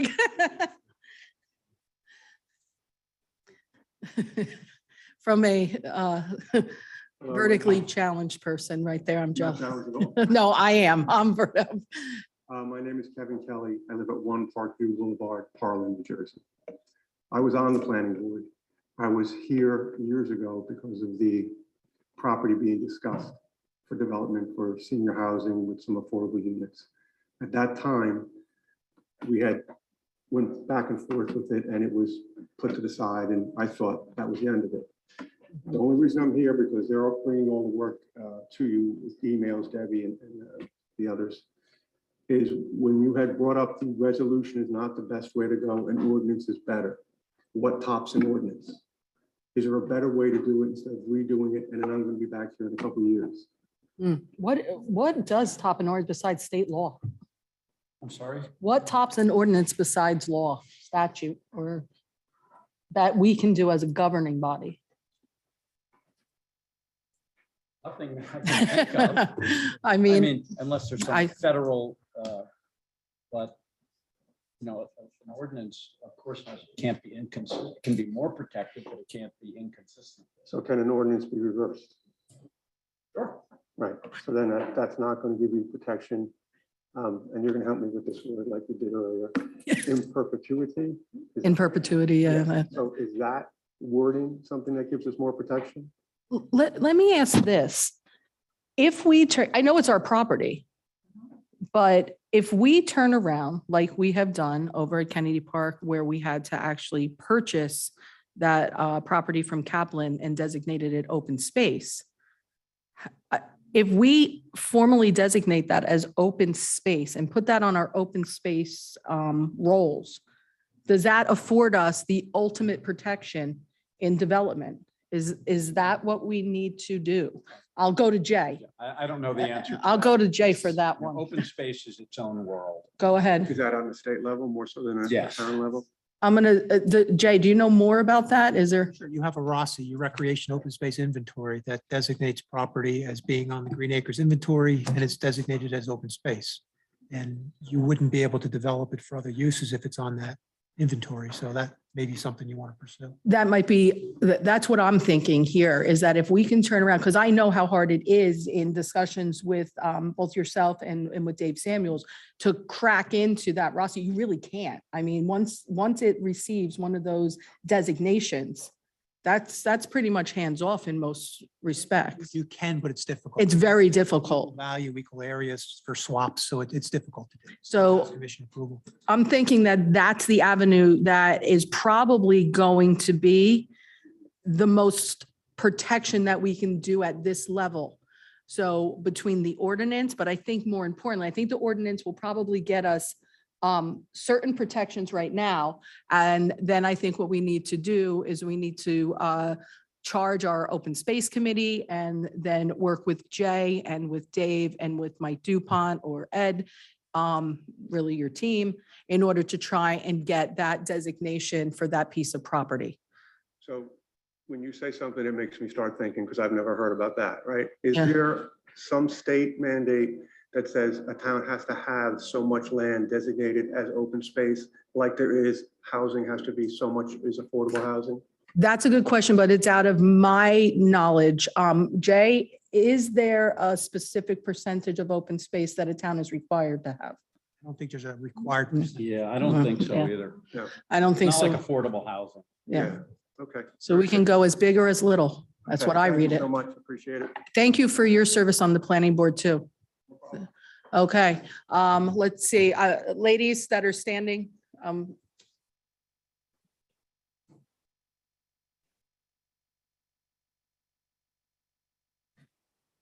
All right, that's a different avenue. Open space. sure. yeah. Hi, Allison Hornbeck, 7 Driftwood Drive. Just to keep that. I'm sorry, can you conversation- repeat one more time for our clerk? Name and address again. Allison Hornbeck, 7 Driftwood Drive. So that block and lot. So when we get this designated as open land, whatever, let's rave about it. Let's be proud. In this day and age of climate change, you know, we should be proud of our open spaces and our trees. And I would ask, let's expand just that lot. If you look on a map, it's that lot and it goes all the way down. It runs in between the houses and Crestview, and it goes all the way down Old Cheesequake Road and out to where you knock down the ones for the Wawa, and it ends there. Maybe we take that whole space, because if you look at the endangered and protected species, if you look at that list, there's some birds that I'm thinking we might have. There's some owls, there are some sparrows that are on that list that I think I've seen.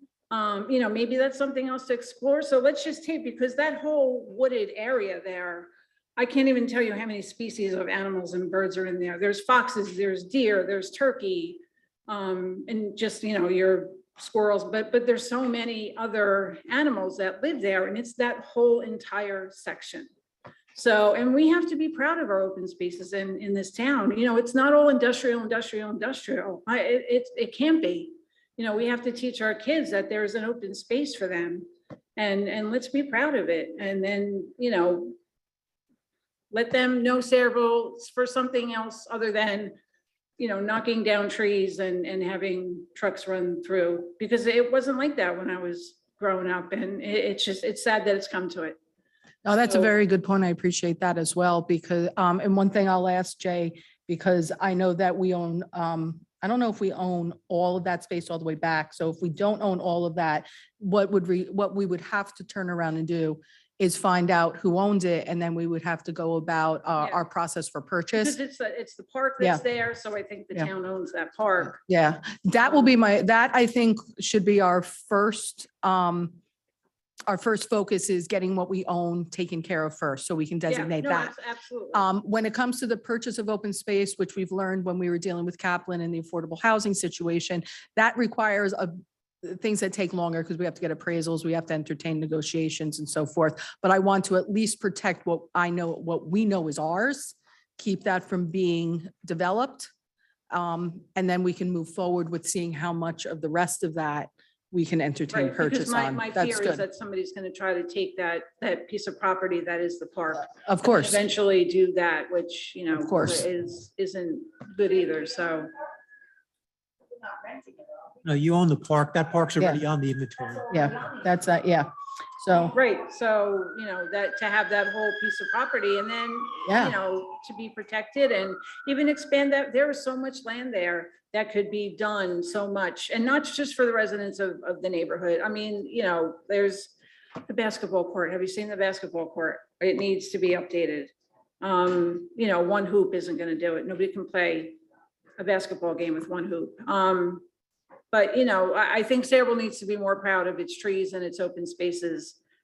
So let's, you know, we have a shade tree commission, we have an environmental commission, we have all these commissions. Let's see what they can do, and, you know, tout it and be proud, pat ourselves on the back for it. So. thank you. I'm just taking notes on what you said. I appreciate your comments. Thank you. Allison, I just wanted to thank you for volunteering your time with the Soup Kitchen 411 every Oh, yeah, call me if you need me Tuesday. again.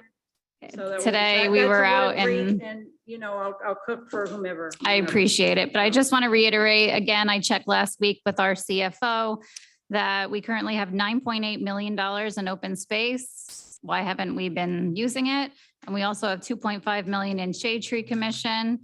It's time that this money goes back into our community. Yeah, and let's be proud. And then, you know, be proud of the work that you do, because you guys work hard. So let's, you know, let's leave something for the next generation. Please, I've been hearing my daughter's crying. What are you guys leaving me? So I want to be able to do something to, you know, make her proud. So let's do it for the next generation. So. Thank you. all right, thank you.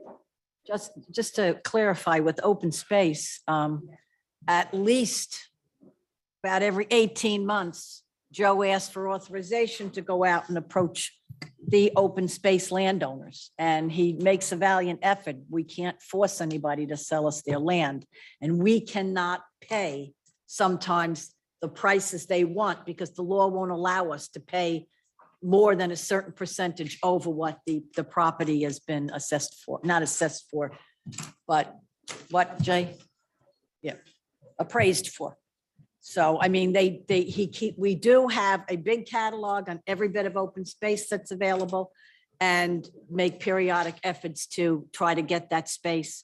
There have been spaces like Deeker's Farm where the state bought the rights to that property that unless it's going to be a farm, it can never be sold to a developer.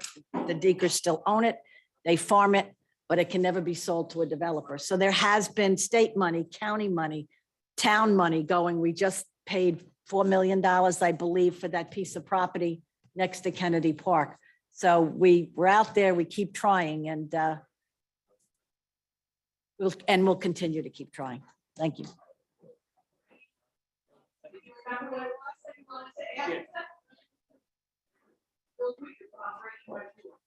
No, because I usually let Sorry, him. I just wanted to thank the heartbeat of our town, Jessica, Nicole, and Becky. They're awesome helping us. They out. are. That was worth breaking my rules for. Come on up, Frank.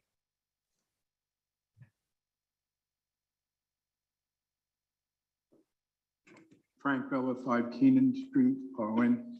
Just to go back to what Steve and Ken mentioned about the stolen election the school board did. Okay, the voters used to be able to vote on the budget in April. That was changed. Of course, when the voters knocked it down, then the school board came to you and you had something to do with the school board at that time. Right. The law was changed, so the election it went away from April and went to the general election for bigger turnout, bigger participation. What I expect from the council as a taxpayer and as you're my first line public representative, how did this travesty occur? How did we get a sneak bond issue that an election is stolen by the teachers union where the taxpayer? Whoa. No offense, no offense. I No, know no, you're no. union- Frank, I'm gonna stop you Yeah. right there.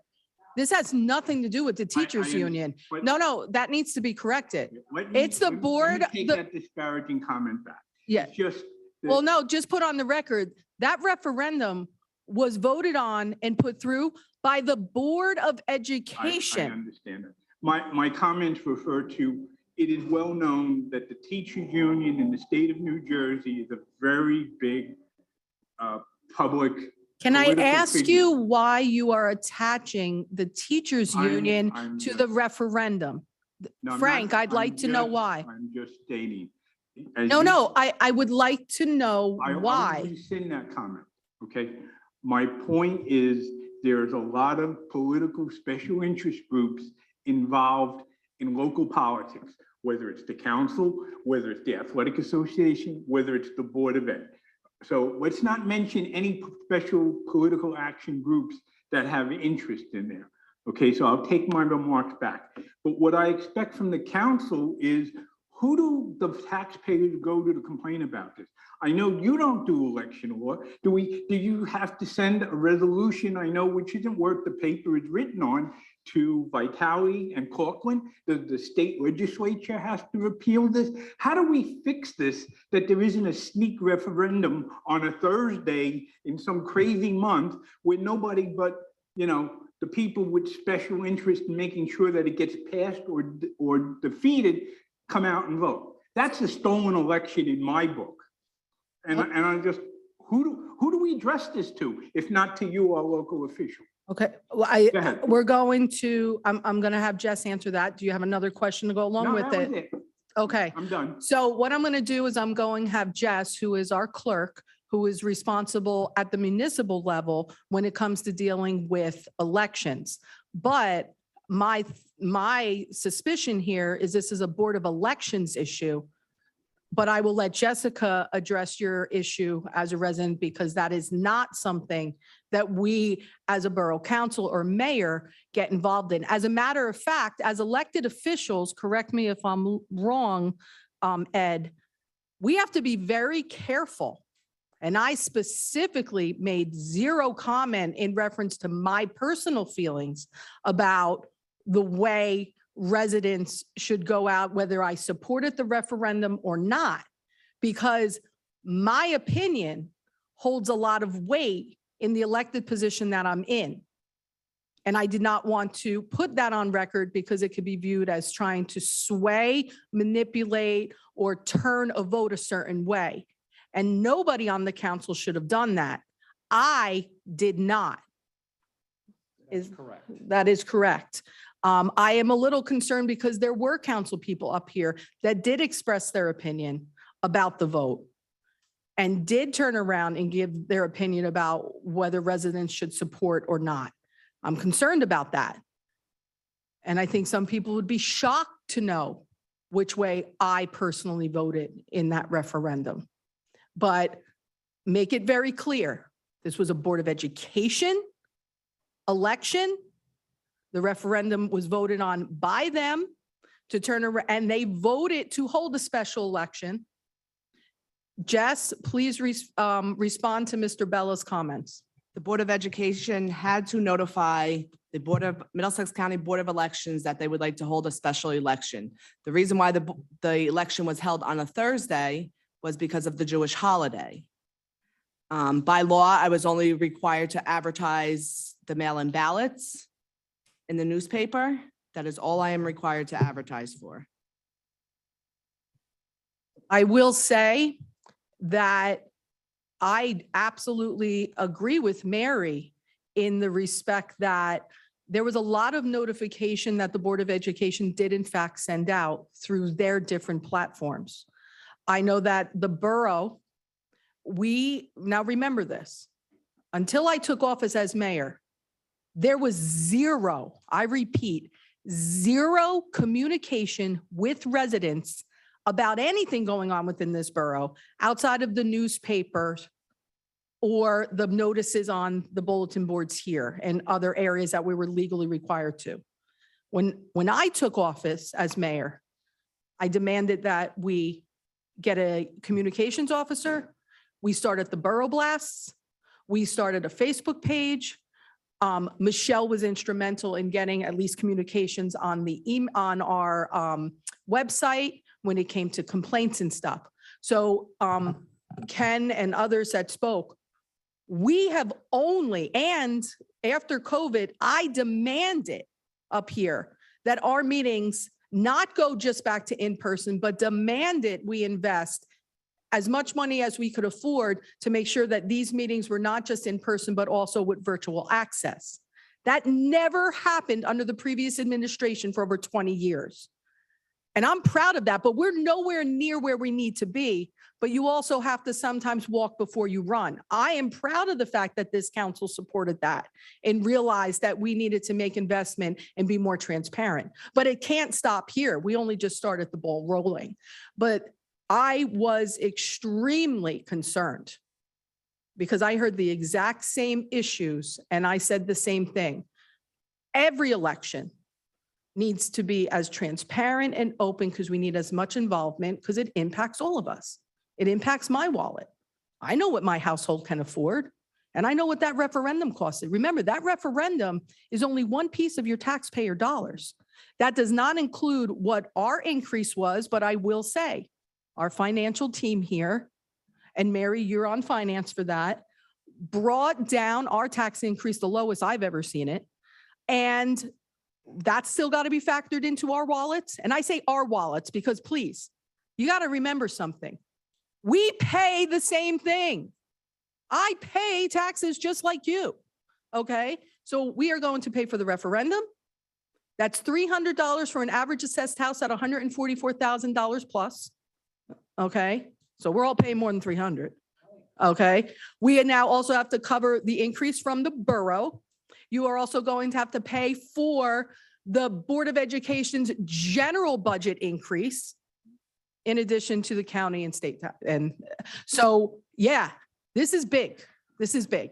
And as Ken said, that's why as you know, the taxpayer here, I want to know how do we reform the election and reform the system so that we can't get If they're gonna have, I understand they can have a referendum, but it should be on general election day. It's only not even a month to general election day. Why did they have to have it at a sneak time? That should not be legal. I love your questions, but I can't answer for the Board of Ed. But as my Please elected go to a official, Board of I'd Ed like you meeting. to find out, and if I gotta go to a state assembly meeting, if I gotta. Yeah, to Portland, then, and I think other taxpayers, if they find out that their Board of Education can do this, will be up in arms. I will They say, took the right of way to vote for the budget, and now they're gonna sneak Just- bond issues in. just remember for a bit of education, for everybody, if you weren't paying attention a handful of years back, you had a governor named Chris Christie. And you want to know why you lost the right to vote on your Board of Education budget? You need to go back to when Governor Christie was here. He made a change. He turned around and he said, any Board of Education who changes their April election and budget vote and Board of Education election to November, your budget would automatically be passed as long as it was under the 2% cap. In Saraville, our budgets for the Board of Education were always voted down, always. Now, interesting fact, pay attention. The first year that that law went into effect, that they had the option to make that change, Saraville did not change initially. I believe that Kevin Syak was maybe the president of the Board of Education at that time, but I know that he was up for reelection during that cycle along with others. They didn't change the first year. They made the change after that election, the following year. And then as residents, you lost the ability to vote on your Board of Education budget. That was the trade-off. That was the deal under Governor Christie. And every Board of Education, I don't know of one Board of Education in the state of New Jersey that still holds a separate Board of Education budget. Is there one? There is? I will be shocked. I don't know of any. New Brunswick. Oh, I could probably see, I can understand that, but there's not many. Almost all of them went under. So that is the law. That is the history. That is how that took effect. When it comes to your Board of Education questions regarding why they chose to do Thursday, why they didn't choose to turn around, dude, please, I can't answer for another government entity, just like they shouldn't answer for us. Go there. When it comes to wanting to fight, go to the Board of Election. You want an army of people to follow you to the assembly and stuff like that? I guarantee you there's people up here that'll probably join you. So do it, Frank. If other boards of education did this in other towns, there'd be a tremendous vote of backlash. Actually, if you look at the newspaper report that actually covered our referendum, you will see that there were several towns that passed referendums in the exact same. How many were there? That was the date that the Board of Elections has given Board of Educations to hold a special. Yes. So This election reform needs to be fixed because that really was a travesty to the taxpayers. I agree. Now, Thank you. you have one Board of Education member here that I know is duly taking notes. I can see him. And I have a feeling I can almost channel what he's thinking right now. So go there, please. Go there and let them hear it. Anybody, hold on. You came up once you're ready. Young man over here, right over here. We know you.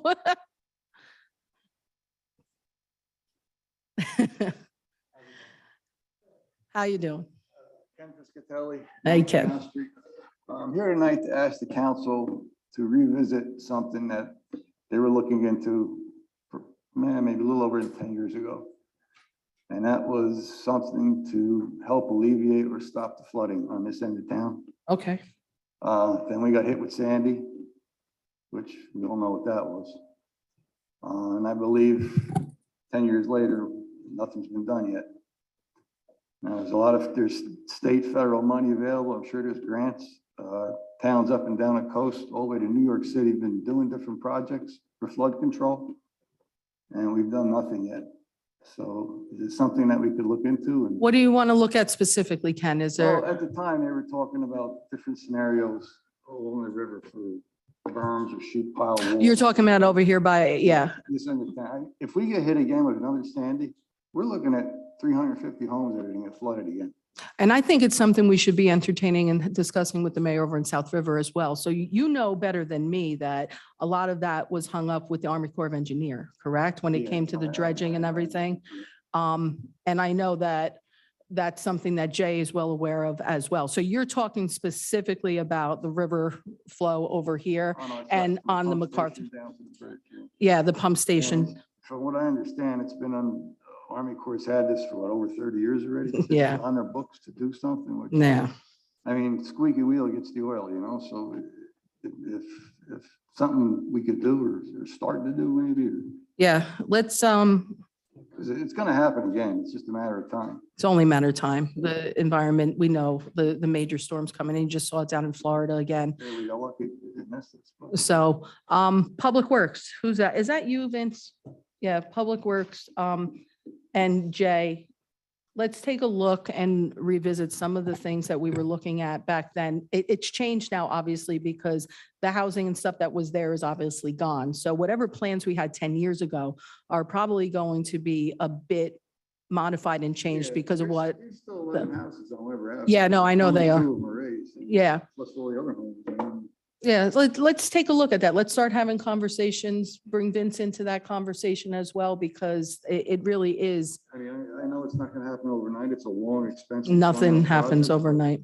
But the other thing we did was we had Art Rittenhouse here just at the last meeting as well. And we were also talking about utilizing some of that money when it comes to natural plannings, natural way of trying to mitigate some of the flooding just based on what we can do over there in our own. If we have to rely on Army Corps again, we know we're going to have a hard time. But I think this is where we need to, Jay, talk with Krenzel, Mayor Krenzel, over there to turn around and see if we can get some type of support on both ends. Because they suffer just as much from us when that water goes up, right?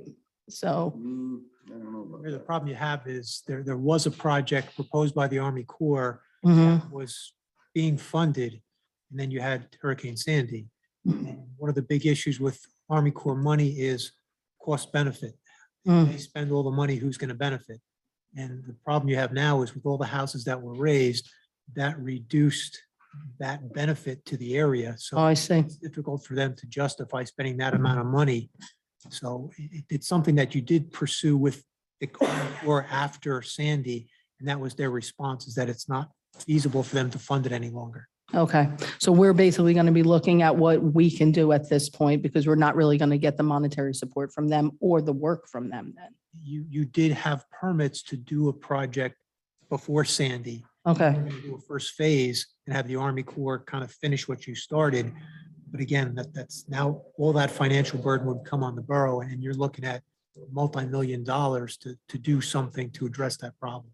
so You're have to go through the whole process. Correct. Yeah. You put it back on our radar. This council, with the exception of Mary, I know, Yeah, it's- the only 2 that are here. yeah, we're all new here, so I think we should be brought back up to speed on where we are and if there is anything we're doing. Now, I know we have the county is doing the work that we needed over at the flooded area where we have MacArthur intersection with Washington, right? So we have those improvements being done just on that space, but that's not really going to eliminate if we get another, mega storm like we did. But thanks for bringing that back onto the Yeah, radar. listen, it would be a big help. Yeah. A lot of people got flooded, yeah, besides Weber, I mean. there Oh, was- I know. It went all the way. It was crazy. So thanks for putting that back on our radar, Ken. We're going to make him work again and then bring everybody a little bit more up to speed. All right, thank you. Thanks, Ken. So, yes, gentlemen, I'm so sorry. You come on up because I'm going to keep forgetting you. So come closer, but you come up. Yes. My name is Pete Baum. I live on Checo Court. Did you get that, Jess? Hold on. What's that? Say that again, first name. Pete Baum, 3 Checo Court. Okay, gotcha. Go ahead. Yeah, I've Pete. lived there since they built those houses on Checo Court. I'm here for the same reason Kenny's here. Okay, when we had Superstorm Sandy devastate this end of town, I mean, it was a mess, but it still hasn't been right since then. Yeah. MacArthur Avenue is still a mess. It's an eyesore. There's, you said you have money in the Shade Tree Commission. I was told 7, 8 years ago, oh, we're gonna plant trees on MacArthur Avenue, make it look nice. Where are the trees? I All we asked, have is weeds and people, there's private people are cutting. oh, I know, the cutting lots grass that there. are next to them. I know, And yeah. nothing's been done. Nothing's, Yes, we did.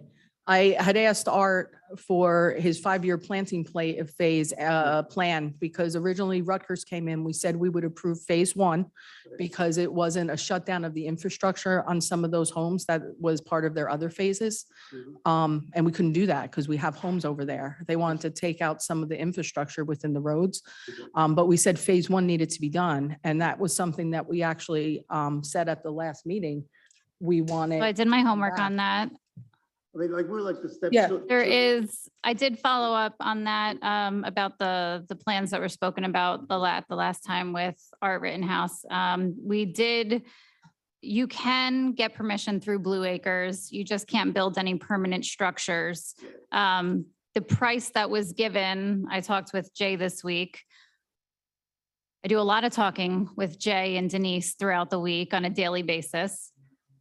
That I think it's time to have a new cost evaluated for that project. So if it is something that we'd like to move forward with a phase 1, we know the new costs that are associated with it. I'm sure with pricing and inflation that things have gone up tremendously.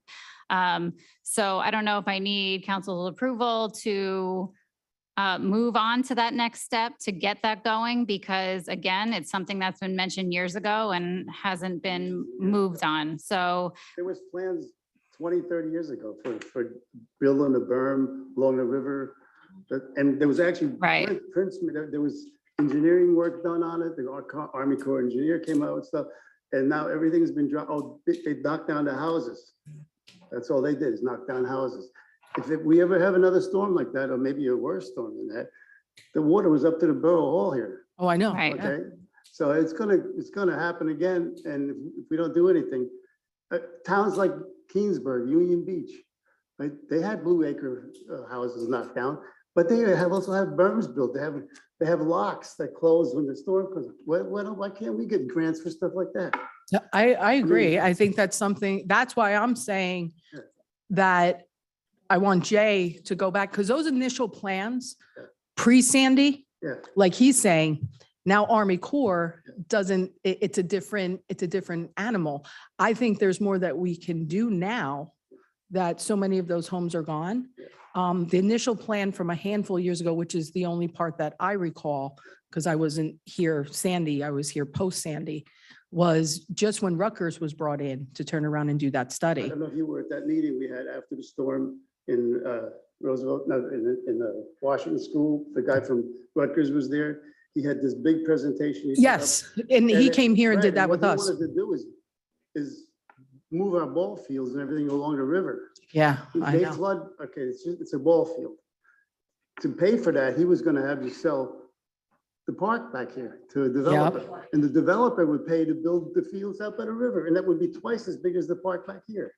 Well, when I spoke to Denise today, Yeah. she mentioned that possibly the open space and the shade tree money could be put towards that. So I'm not sure if funding's an issue, but okay, open space cannot. But is anyone opposed to getting new numbers on that project so that we can make a I think educated before we get decision? the numbers, I think we have to look at what that project is going to be now, because it's not the Right, same we have a community project. garden there It's now. not. That was the guy that Yeah. made that presentation. That was before they knocked the houses down. Yeah, that was Okay. prior And to, If he would have if we would have went through with that, you wouldn't have had to knock those houses Yeah, down. Because I- once you build that berm, those people wouldn't even need flood insurance anymore. I attended that as a resident, because I wasn't involved in this, in government. I went because I almost bought a house on MacArthur, and I actually live just by the senior center now. Yeah. So I went there as a concerned resident. Mhm. But I think, and correct me if I'm wrong, Jay, because those, you're talking a long time ago now. Yeah. We have to turn around now and look at what Saraville looks like now Yeah. and look and assess what our needs are and how we can actually make the changes that would make sense for us today. So And I still think we have to bring Rutgers back so we can institute the first phase that was free. Right. Because that will bring the plantings. That's what I told Art he needed to do. It was actually, it was a project the students worked on already. Yeah, that's exactly right. It was a student project with a teacher. Steve Gorilla was involved in it and a few others. So I think if we try and marry phase one of the Rutgers project into what would make the most sense now with the changes that occurred now post houses, and knowing that Army Corps now is going to back out of any money they wanted to give us because there's no longer the threat to residents. Yeah, but they're going to turn around and say, oh, look there's only, 11 houses now. You know how they work. I think that's where we're going to end up needing Jay and Dave and your team to come in and give us that plan. I just feel like Yeah. that living on this end of town, we're like the stepchildren here. The rest of the town doesn't really care what happens down here because, oh, they knocked all those houses down. Oh, That's how nobody Morgan feels too. cares. Really, No, you nobody could. cares what happens down Yeah, I know. And I'm right in the middle of both. Well, not too far, but I'm with both you and Kenny. Does the council have any objection to having both Jay and Dave and the rest of your team, because there's like 100 people in there that know this, actually work on creating a plan of mitigation now post Sandy as far as we are? Take a look at something that's manageable. This is probably going to be phased, obviously.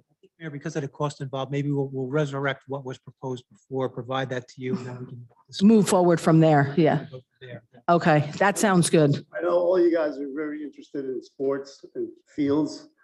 There's a lot of property over there we could be using for sports and fields. And the borough owns that property along the river.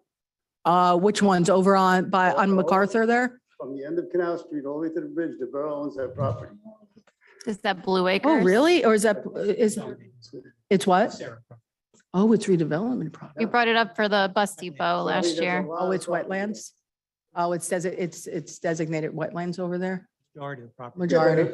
Can you build a ball field on wetlands? I don't know. That's out of my, think I it don't, matters if it floods, big deal. well, look at the Patriots field. Look at Piscataway. Yeah. There floods there all the time. They have ball fields, they have a whole park there Yeah. that floods. And the flood goes away, the park is back. You know what I think we need also? Jay, I'm sure you have this. Can we get an inventory of Sarah-owned properties? I know we pulled for it when we did the affordable housing, when we were dealing with the affordable housing litigation. Yeah, that's right. We did. We pulled. Oh, yeah, let's bring that. There's actually a map that shows. Yeah, there's a map that I know. I've seen it 6,000 times, but just at least over in that area, I'll be curious to see. All right. Thank you. You're very welcome. Thank you very much, Pete. All right, ladies. Or lady, I can. Hi, Jerry Farrell, 7 Alaco Boulevard. In a question about disseminating information, I don't know how many residents are on Nixle, but I get an alert from you guys once in a while. Nixle is through PD. I see our chief is here. Yeah, we don't use next. We don't use. Yeah, do you want to come up real quick, Just Chief wanted Plumacher? One more comment about it. I get alerts from South River and Edison because I go over there a lot. And they use it for other things in their community too. They tell you about Coffee with the Cops, of course, it's police department. They tell you about 4th of July. They tell you about, so maybe we could use something like that. I think one of the things that our PD, you guys have utilized more often the Facebook pieces.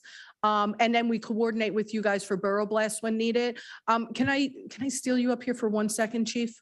Like a blast on that thing would be perfect. Yeah, because I know, so we don't use Nixle anymore here. You guys transitioned over to Hyperlink. Hyperreach, I say Hyperlink, I don't know why, it's my teacher brain. So you're using Hyperreach. Just give the residents an idea, because I know that one of the things that we were concerned about, that you guys were concerned about, was Hyperreach being used for certain things. Like I know that you didn't want to cross paths too much. Can you explain what your intent is for So Hyperreach? Hyperreach, predominantly we use it for law enforcement purposes. We don't want to use it for more of the borough blast because then it kind of mitigates people looking at it. They take it more seriously when it comes from PD and it's something pertaining to law enforcement. So I we don't really appreciate use it that. for that reason. Can we get something like that for your Borough Blast? Well, so for Borough Blast, right now, we have over 10,000 residents that receive our Borough Blast. I actually think we're closer to maybe 11 to 12,000 right now that receive that through email. So we continue to populate that often, more and more people. What we can do is actually send out another reminder. If you have not signed up, you go right to our page and just put your email in. What we haven't done, we've only captured emails. We have not moved to capturing like you guys through phone and through cell phones and text messaging, only because it's a much bigger process. It's a different platform. We had only started with our chain of communication to the public. So we were not ready. We only have one IT director in-house. So we wanted to make sure we could handle what we were doing. So you wouldn't receive from us telephone messages or cell phone texts. I think what we can start doing, and we can talk to our IT director and start talking to our communications officer, if there is a next phase. So that way, maybe we're ready to move on to something else between the Facebook and the Borough Blast. It might be time for that. It's been a couple of years and it's been effective. We don't have the Suburban anymore, and that's where we used to get all that information. Yeah. So I think it might be time to take a look at our next forward-reaching step. But I know that was what other towns do, and I appreciated the reason why you guys wanted to keep it emergency-based and PD-based. There is a link for Hyperreach on the the Borough Cerebral Police Department page, a link how to sign up as well. Oh, I have. Yeah. That's fine. Okay. Yeah. Thank you. It's great. Yeah. Thanks for that, Chief. I appreciate it. I also just want to acknowledge that the chief of police is here tonight, and I appreciate that he's willing to attend meetings and give insight on matters that are brought up. Thank you, chief. Thank you. All right. Anything else from the public? Oh, yes, please.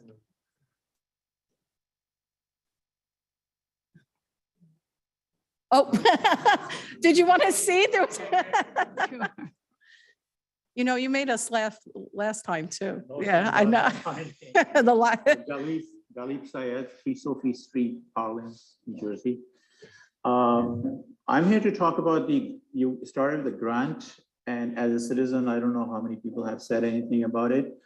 I appreciate the transparency and whatever the objects needs to be set to make sure that it's transparent and is very open to people. Appreciate that you're concerned, but at the meantime, when we are talking about dollar value, it's a $1 million. It is not $1. And I was looking at the field and then looking at the kid's picture and then comparing that, what that $1 million will bring it to us. And I also appreciate the both sides, your strong arguments and counter arguments, but I'm glad that you are working through, and one day you will have a special meeting. I, as a citizen, a resident of Cerebral, want to see that $1 million coming in instead of I pay as a tax to cover whatever the enhancements needs to be done. If $1 million is coming to the city, and that is for the good cause, then I'm sure that you good people, very intelligent and very smart people, will make it happen to come that money to our town. And that is what I wanted to register before you, that work towards getting the money while preventing any type of litigation. Thank you for that very much. Exactly. Listen, I'm not going to turn down free money. I just want it acquired the right way with the right information. And I think we'll get it. I think once we get all the information, I think it will be an easy no-brainer. But I think it's important to get it done with the right process. Thank you for that. Anybody else from the public? Anybody online? I think we're okay. I'm scanning through. I do have one hand. Let's see, Mr. Syed. Hold on 1 second. Jess is going to bring you into the public portion.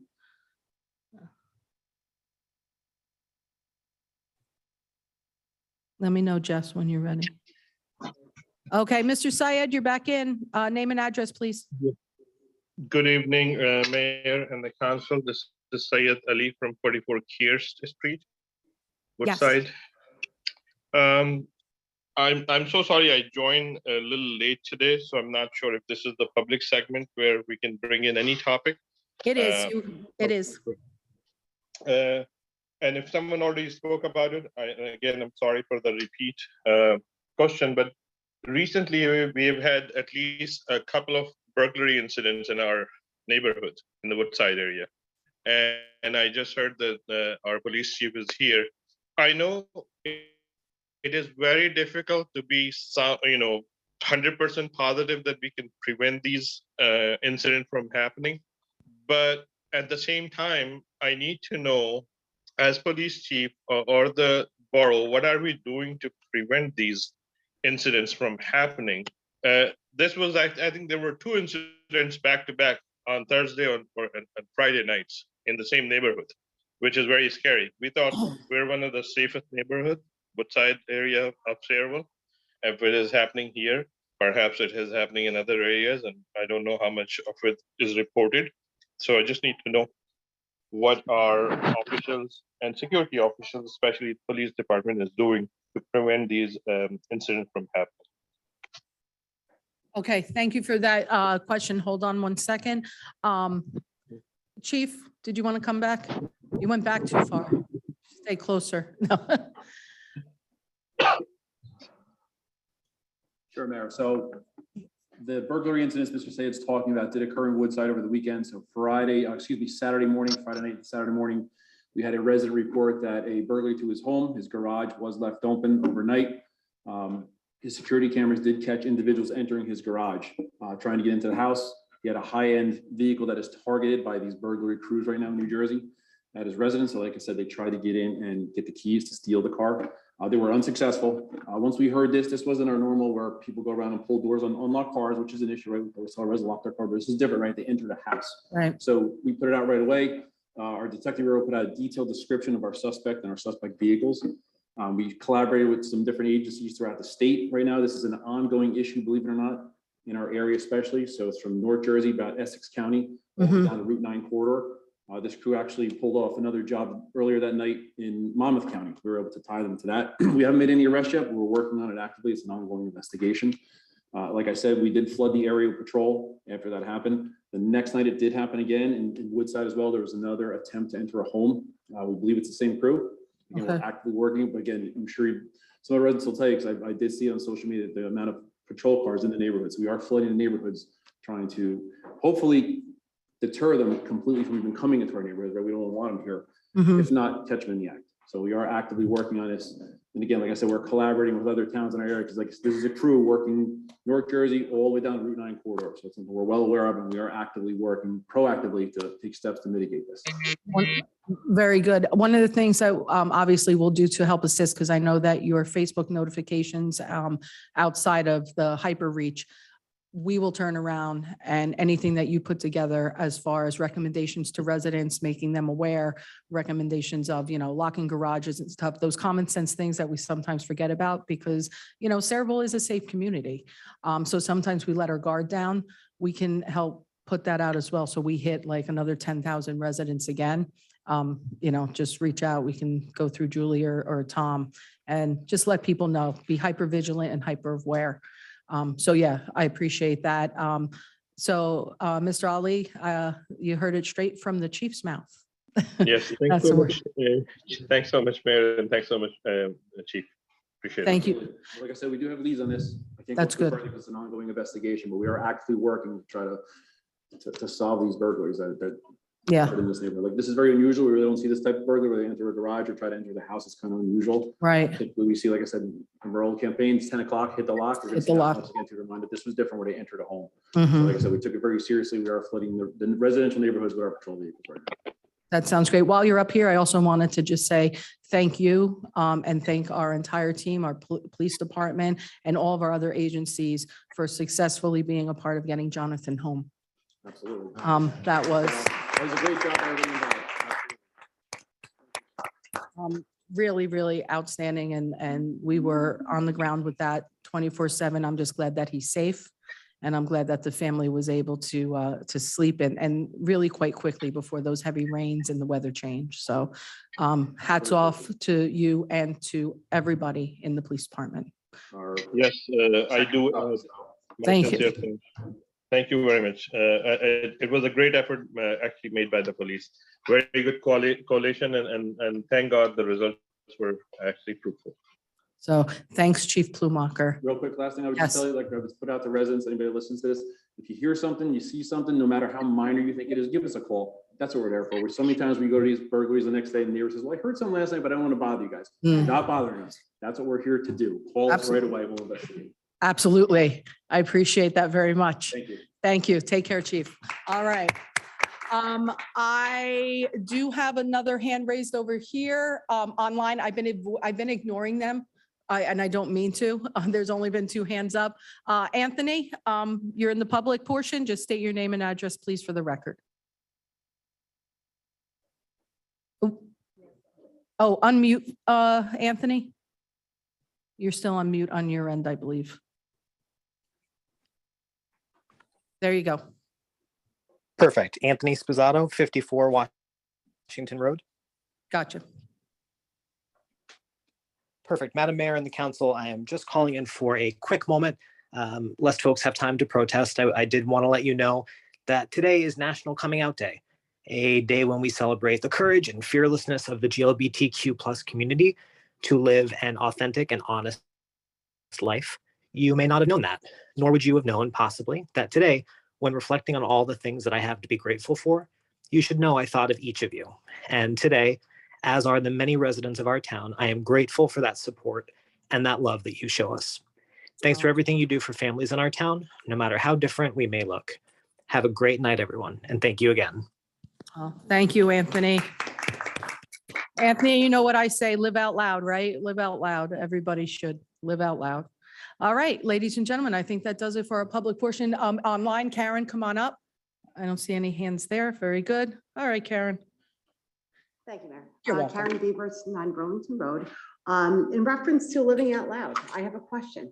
If this gentleman that called in didn't report about the burglaries in Woodside, and I had asked the police last year that 10 o'clock click the lock thing was going on for a while, and I finally said, hey, is there something going on, or is there a lot of crime going on? The transparency, getting back to that big T word, how do we find out about the crime that's actually going on in town?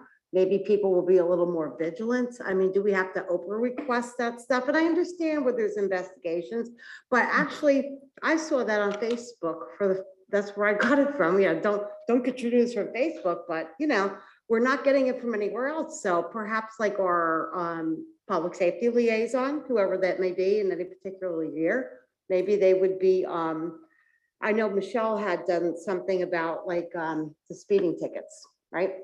Again, just reporting because the speeding is such an issue. So if crime, I'm sure it's an issue in every town. And as the chief was referencing the Route 9 corridor, which we are right on, you know, maybe people just need a little bit of information. Not that they shouldn't be locking their doors and their garages and this and that, but again, just awareness because you're seeing more and more and more of this and it's getting concerning.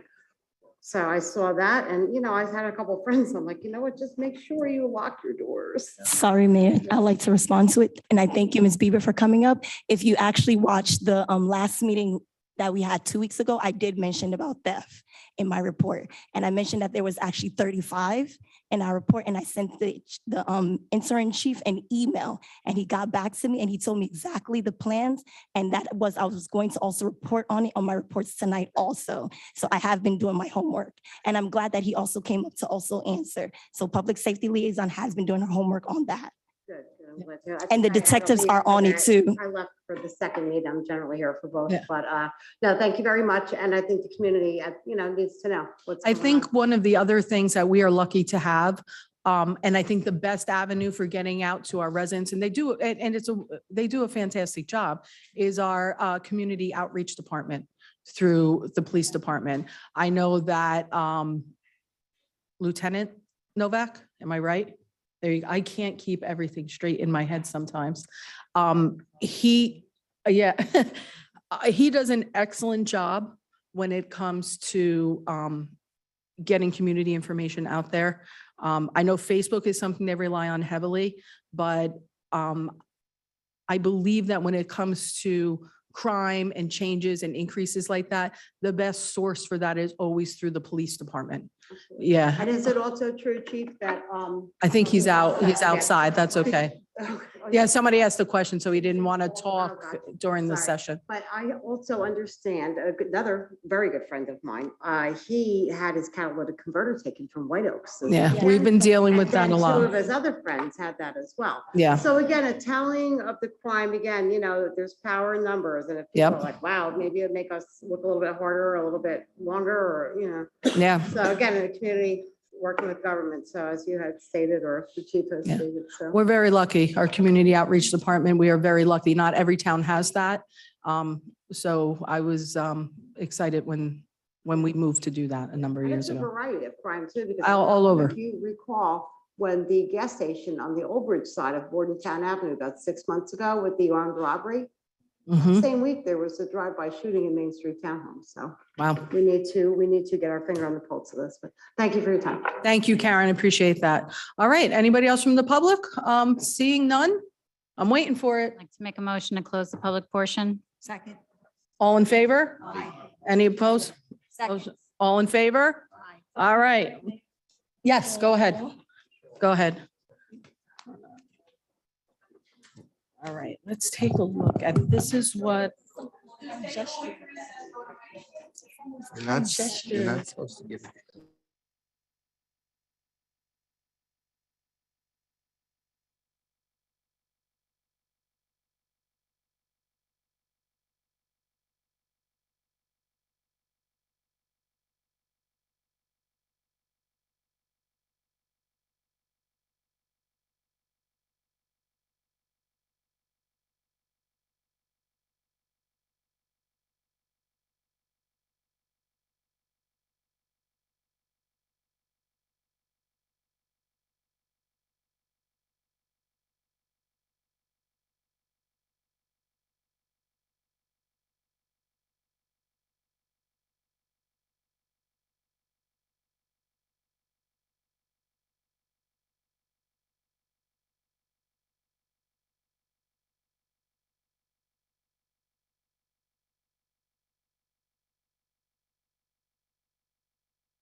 In the interest of time, and we're doing pretty well compared to last meeting.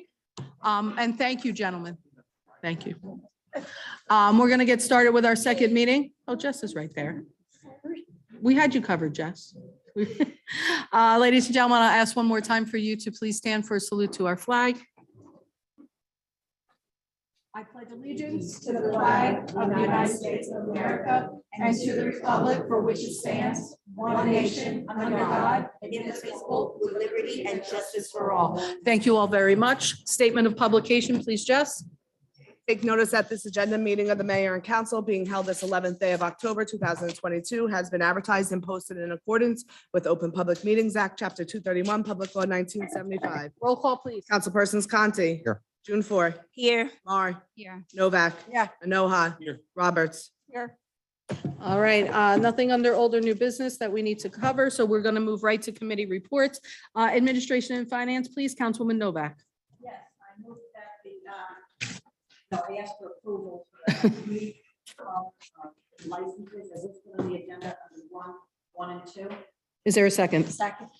Those are resos, right? You said they'll be Yeah. ready for next time, Yes. Jess? Okay, continuing. Okay, authorization to advertise for RFPs for professional services for the upcoming year of 2023. Second. Okay, and again, I'm reso for that. And committee reports. Can I just comment? Do we need to do anything different this year to perhaps avoid what happened the end of last year, beginning of this year, where we didn't get enough proposals and at the time, do we need to do anything different, extend the period? I know you're going to send them out probably quick. Maybe resend them if we don't get any other RFPs. I send an email out to the current ones, giving them an idea that we're going out for RFPs. Here's the deadline. It's usually a month. Okay. Advertised in the Star Ledger, Home News Tribune, and it's also put on the league website. Advertised there. All right. And it's usually a month they have to complete them. All right. Sending it out around the same time as usual. Jess, I don't- Yeah, it's actually going out earlier. Okay. So there'll be a reso at the next meeting. So I'll probably have them advertise like November 1st with a deadline like the beginning of December somewhere. And it's always in your purview as council. If we don't get enough, interest, then we can turn around and put out for RFP again if we want to. It's really up to you. It's up to, Would that be the better way to do it? Put another RFP out? And I'm just asking, I don't really know. Or would it be better to extend the time? that might be better. Yeah, that might be better. Instead of, one RFP, but maybe give them 6 weeks or something like that. But I'm just asking. Or should we just wait and see and then send out another one? But that would. I guess you can see what you get in, Yeah, but I mean, you can't force. I know. Yeah, but I like what Mary's saying though, too, because it might be easier to just extend the RFP submission date. Yeah, Maybe we can even send it out on the next agenda. Maybe send them out almost immediately. Is that, would that be too difficult for you?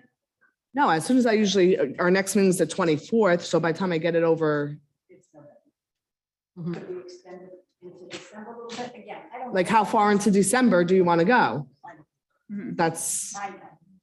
Or we usually do reorg and stuff on January 1, but really what this trigger is ultimately the election and the body up here and who's voting on what. That's, Yeah. that's usually how it goes. So I'm wondering, What if we reassess though, as you send them out and you keep us apprised of how many RFPs we have? If we don't have, then maybe we do extend a little bit or no you matter said what, how long you want to give, right?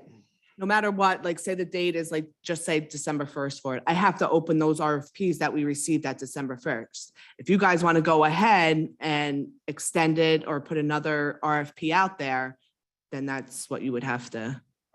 yeah, doing the additional RFP in thinking like Mary is if you turn around and advertise for more RFPs, it starts the process and it makes it longer.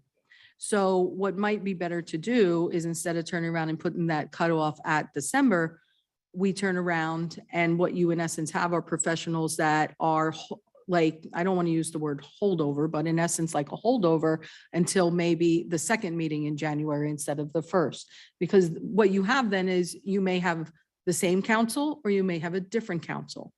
And that was part of where that concern kind of came in also, like, in November, what the election results are, but come January, the voting body doesn't change until January 1st. Yeah, and that's who you guys appoint in January. I'm talking about the voting body, though, changes. It could potentially change. Yeah, but the people that are going out don't get the RFPs. Right, that was the problem. But the people that are then elected are sitting up there January 1. They get them and you guys vote on them in January. You guys don't appoint until. I think January they 1. got here, they've been here for 2 days Yeah. or a day and they're. No, they get them in. Well, they December start when getting them everybody in gets- December. and Everybody everything, but gets. They're not, you know what I'm saying. They're a new council person. They haven't really even sat on it and they're weighing in on it. It's, it's just kind of, it's a point, it's a point. Like what happens? I was thinking like maybe actually, yeah, I guess you could do, You do 2 weeks additional into December, if you're gonna go to December. yeah, maybe, yeah, maybe. But if you kept us apprised of how many we have. And we, I can't open them until that date. Oh, okay. we don't know. Well, I mean, they can come up to that date. They could come in up until the submission date. But So we I don't know. do think that maybe the later date is the way to go. I think that that's probably the easiest way. Potentially. We could keep it the way. All right. So if I advertise November 1st. And just say even it was December 1st, That is. that's 4 weeks. Mhm. December 1st. If we go to the 13th, that's 6 weeks. I think 6 weeks gives it a good amount of time. I definitely And think. what I would like to do is, if we say it's December 13th, we go with what we have. And we don't then later on say, let's keep extending because we only got one. But I think that's important though, if we only get one. I know, Yeah. but I think a big point is, it's like, who am I looking for to submit an RFP that hasn't? Like it's sort of like I'm leaning toward, get your RFP in, it's not in yet. Like I'm waiting for somebody.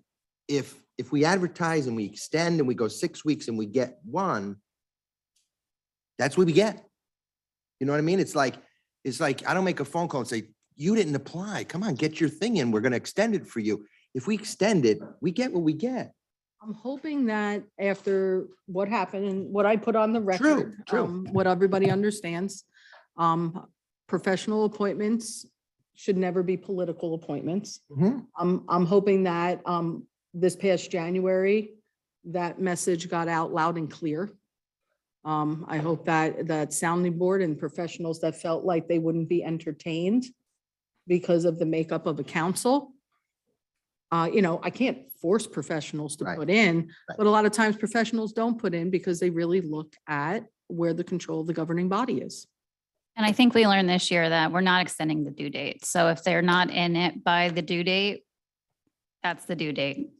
I don't necessarily say that we learned this year because you can't turn around and definitively say that you can't extend the due date. You can.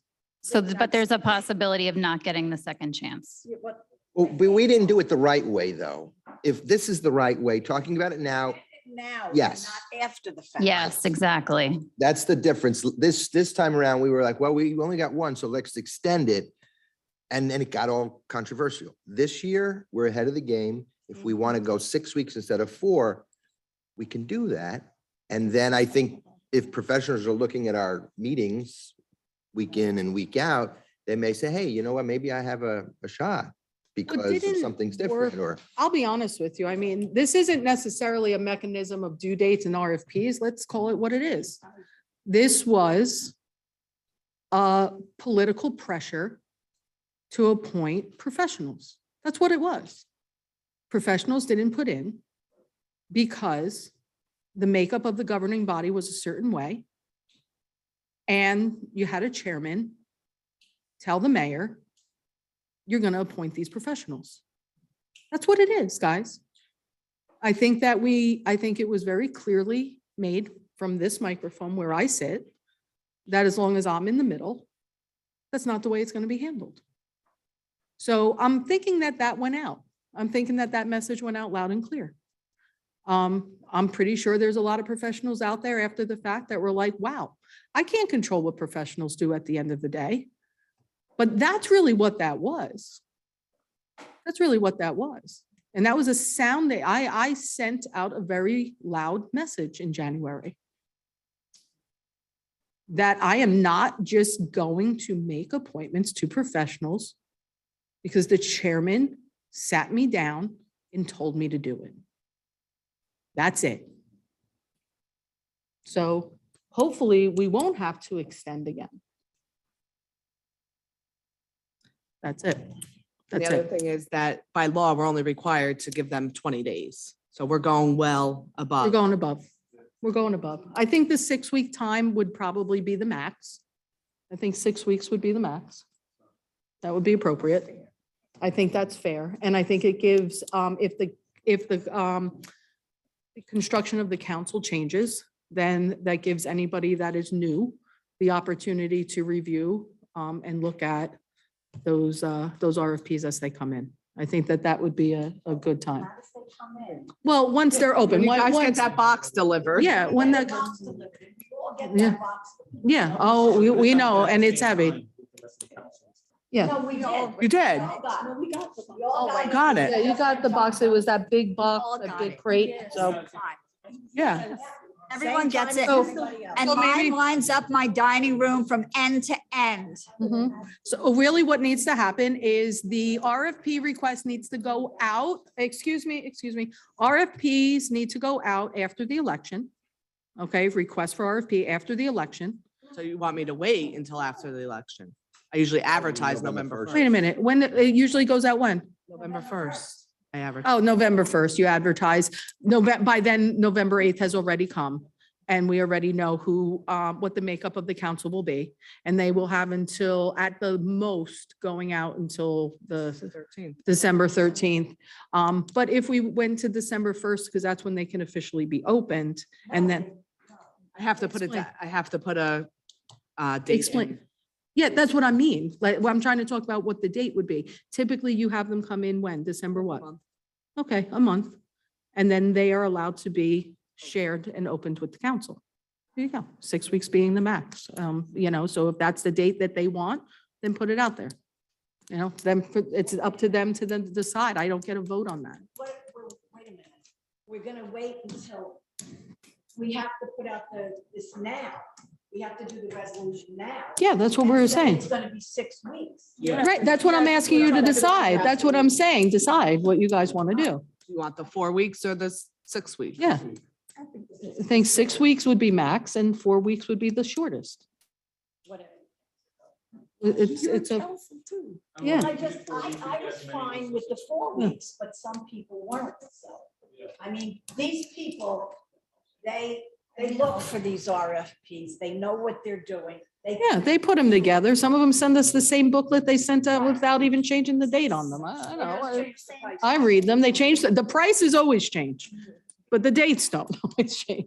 So what do you guys want to do? I mean, are you guys comfortable? Somebody's got to, you brought up the conversation. Let's have a decision. I would 6 weeks. 6? Roll call. 6 weeks. So do you need a motion? You just need a date. Okay. Does anybody object to, what's the date? Pick the date. Where's the count? Where's December 13th is. December 13th? December 13th. Okay, does anybody object to December 13th being the final call for RFP so that way they can be opened and disseminated to the entire council and mayor? Fabuloso, wonderful. December 13th it is. Next. Go. Yeah, no, I know. Go ahead. Next. Under number 3, authorize the tax collector to refund taxes due to 100% disabled veterans. Read number 1. Second. Okay, Rezo for that too? Yes. Yes, okay. Anything else, Mayor?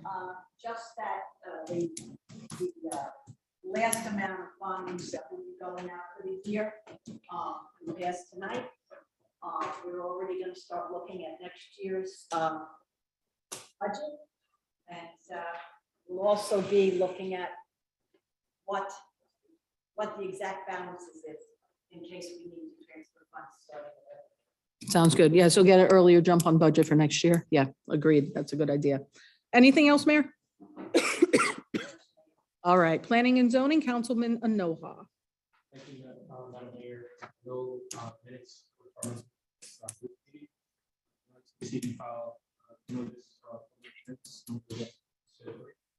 Can I have a second on that? Second. All right. And go ahead. And let's also receive and file one more last on July 20th for numbers 1 and 2 as well. Thank you. Committee reports. No additional committee reports. Thank you very much, Councilman. All right, public safety, Councilwoman June for. Thank you so much. Well, there's no minutes or department. I do have department reports, and that's from PD. And I would like to also appreciate our interim chief, Chief Plumarker. Thank you so much. He did update me on some of the things that have been going on in town as far as the theft, the catalytic converter, the next plan, what to do to work on it. And there's some detectives that are being put into place that, and further investigation that will be also ongoing, even as to how to lower the theft crime rates even in our town, and also the assaults even in our town. Because according to the reports, which he also requested that it be sent to all council members, I believe that all council members should have a copy of the September and a breakdown of it from our chief. Another report that I also have is from Morgan First Aid Squad. And I wanted to ask if Mr. J, if kindly you can reach out to the developers. They have not gotten back to them prior to their meeting on September 14th. They were supposed to reach back out to them. They did come up with an agreement, but they haven't heard from them. If they can possibly reach out to them to respond to them about what to do next, please. Is that for the first aid property over in Yes. Oregon in reference to the Pure development Club Pure. project, Club Pure? Yes. So, They sat down, but they were supposed to give them like a floor plan as to what other things will go on. They haven't gotten back to them just yet. even Yeah. Up until now. So Jay, is that more of a redevelopment? That's because you I have can come, pass the message on that. Yeah, pass it on. Thank you so much. First Aid Squad. yeah, If they can get back to them, please. sounds good. Thank you for that, Jay. Thank you so much.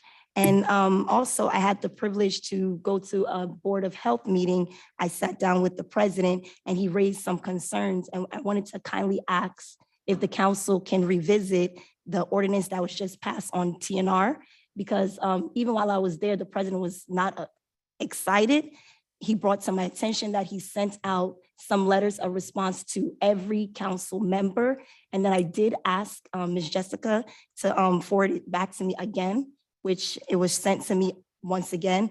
And I was told that Mr. DuPont met with Ms. Beaver if she wants to come up and talk and answer for herself.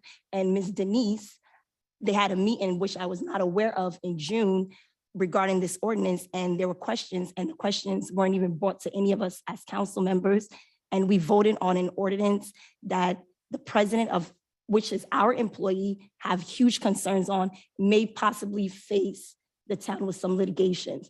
And to my extent of knowledge, I was told that Mr. DuPont, and I wish he was here today, walked out of their meeting, as per Ms. Beaver's words, she's here. She said that when she had the meeting, without my knowledge or any of us as council members, Mr. DuPont did not want to acknowledge anything that she said or what she brought to their attention from the Board of Health. That was how, what I'm saying is verbatim.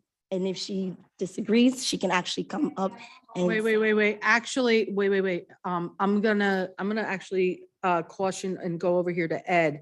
If Mr. Natalangelo is concerned about potential litigation under TNR, I don't want to necessarily open up this forum in a public session, which is contrary to how we run our agenda meetings right Correct. now. I would like to get an insight from a council perspective and have conversations with Mike. Your recommendation on that, Ed? Well, yes, that's true. Obviously, I don't know anything about anybody walking out of anywhere. But Yeah, I did speak with Mr. DuPont about this, and there needs to be an implementation of some of the issues and factors here, which he is working on. okay, And we'll report back to the council related to that. okay. That's as good as I can tell you for tonight. But I did in fact talk to him about this issue. Yeah, I think we need to all be briefed Ordinance without that information. without that information. That is a bit concerning. I think that we do need to then confer with our attorney, who was obviously in that meeting. Right. And then we can revisit that. This meeting, I was told, took place in June. Place in June. The ordinance that we just voted and passed last meeting, 2 weeks ago, that all of us voted yes on. So we actually may need then to have. And he Mr. showed me Natarek- some of the contract, just in case if we do have a TNR in our borough, it's possible that we might have to pay them $50 per cat. Okay. Let's, He highlighted it for me, and I can actually copy that paperwork and send it to everybody. I know concerns were directed to Mr. Dupont about the fees associated. I remember Vince specifically saying that he would be for it unless there weren't any fees attached. I know multiple times at this meeting, Mr. Dupont recommended, and I think you did too, Mayor, for them to meet in 310 and discuss it and have multiple meetings. So I'm confused. no, sorry. Yeah. And we're going to err on the side of what our attorney recommendation is in reference to comments about. I really think that what we have here is a breakdown in communication. I need to have our attorney definitely brief Councilwoman June on that And then information. also reach out to the Board of Health president, because he said he was really not pleased with the council at all. He was very, very upset.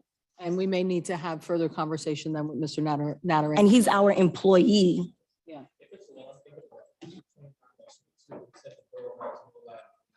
Yeah, that's the way it was written, if I remember, but there. We could be- explained that to him, but he also showed me a contract that it's possible that we have with them. That is, I'll bring it in. I'll make sure I copy it. So just to reiterate, if you remember, when the Board of Health brought this, we talked about this with the Board of Health during COVID. It was like right when COVID started. They weren't willing to approve it. They passed, it was like a tennis game. They kept passing it back and forth because they didn't want to approve it. Then they put it to us. So they expressed that they didn't want it in the beginning. We knew this. And from what I've spoken to him is he's not against TNR. He's not against it. I spoke to him on Thursday. This is recent. Just because He's not- recommendation doesn't mean the council. He's not against TNR. He just has some concerns. He was concerned about the legality of it on the borough's sake and the contract that is in motion. So That's the things. And he sent questions. And the questions that he sent out, which I also showed it to Mr. Conti tonight, Miss Jessica Ford, to all borough members. So what I definitely think, just got it.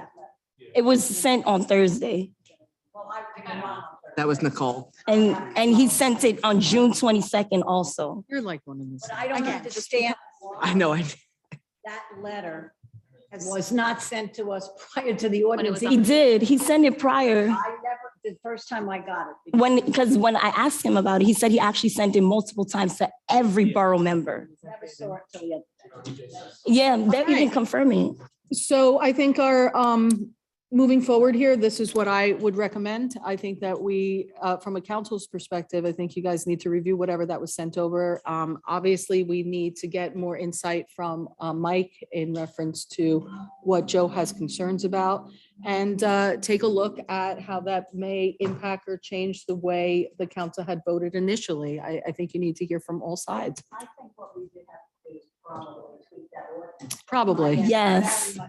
Yeah. Sticking with DNR. I Yeah. think we have more of a liability in this town by allowing the cat population to just, they're just overwhelming. I mean, 2 cats by me was 19 cats within Yeah. about 12 months. Yeah, I do think that we all probably still feel I think we're on the passionately same about page. TNR. It's just a matter of Councilman making Novak. sure that if we have to tweak the ordinance and we tweak it. And that's exactly what we're on the That same sounds page good then about. to me. Anything else, Councilwoman Jim Ford? Everything else is progress. Thank you. Fabulous. Thank you for bringing that to your attention. Let's move to Public Works then. Councilman Conti. All right, I move the following minutes and reports be received and filed. A1, the Shade Tree Commission minutes of September 15th. Do I hear a second? Thank you. Yeah, and just simply, I want to thank the Public Works Department for all that they do. Those guys are, especially, at the, with all sports going on, with all the fields that we have out there, they're busting their butts going from place to place to get them ready for everybody playing and everything else that they do as well to keep our town in good shape. So I just want to thank them and progress. Second to that. Water and Sewer Environmental, Councilman Roberts, please. I have no departmental reports, but I do want to say that Karen and Denise, the authors of TNR, went to every department, got their feedback, asked and begged for their feedback, addressed every issue, and I feel confident that TNR is going to stay and we're going to be successful with that program. And I'd also like to say that Sunday, October 16th is Global Cat Day. So congratulations. To our global cats. They're global. Also, some of the things that were talked about earlier, I do want to let anyone who might be still watching this know I had my first SERA meeting. Tomorrow we are going on a tour, so I'll get insight into all of the SERA properties and projects to be able to make better, more informed decisions. So I'm looking forward to that and bringing transparency for that organization. And I know Frank is also looking forward to that. When it comes to communications that we have, I know that communications are a challenge. The website is a challenge. And communicating with people about political issues is a big challenge because people don't want to accept that in their feeds and their emails. And it's important that we do. One of the things I've been doing since I first started on council was a pre-council meeting to open it up for people who haven't attended a meeting like this to know what's on the agenda, how a meeting runs, and know what kind of topics are being talked about around town. And I don't know the answers to everything. So I also use that as a forum to get feedback from the community so that I can make better decisions when I'm sitting up here.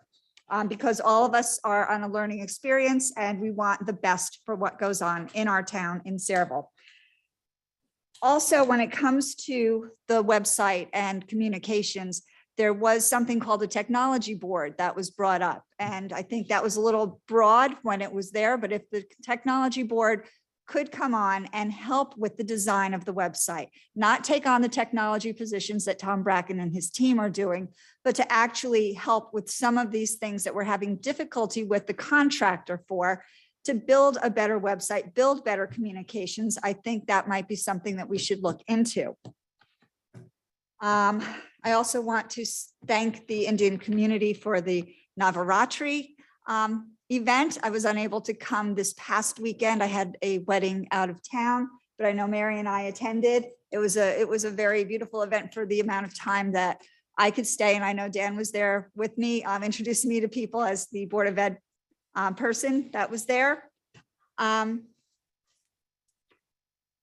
I think there's probably a lot more I want to say. We have Saraville Day coming up this Saturday, and I did want to let people know that our standard Grand Old Pumpkin event that's usually held in Karen's lot is going to be held at Saraville Day. We have some space there. We'll have pumpkins and decorating all for free for the kids. So it's going to be a great event. We've got a lot of things going on. I hope a lot of people will be able to attend, and the weather is supposed to be beautiful. So I'm looking forward to that.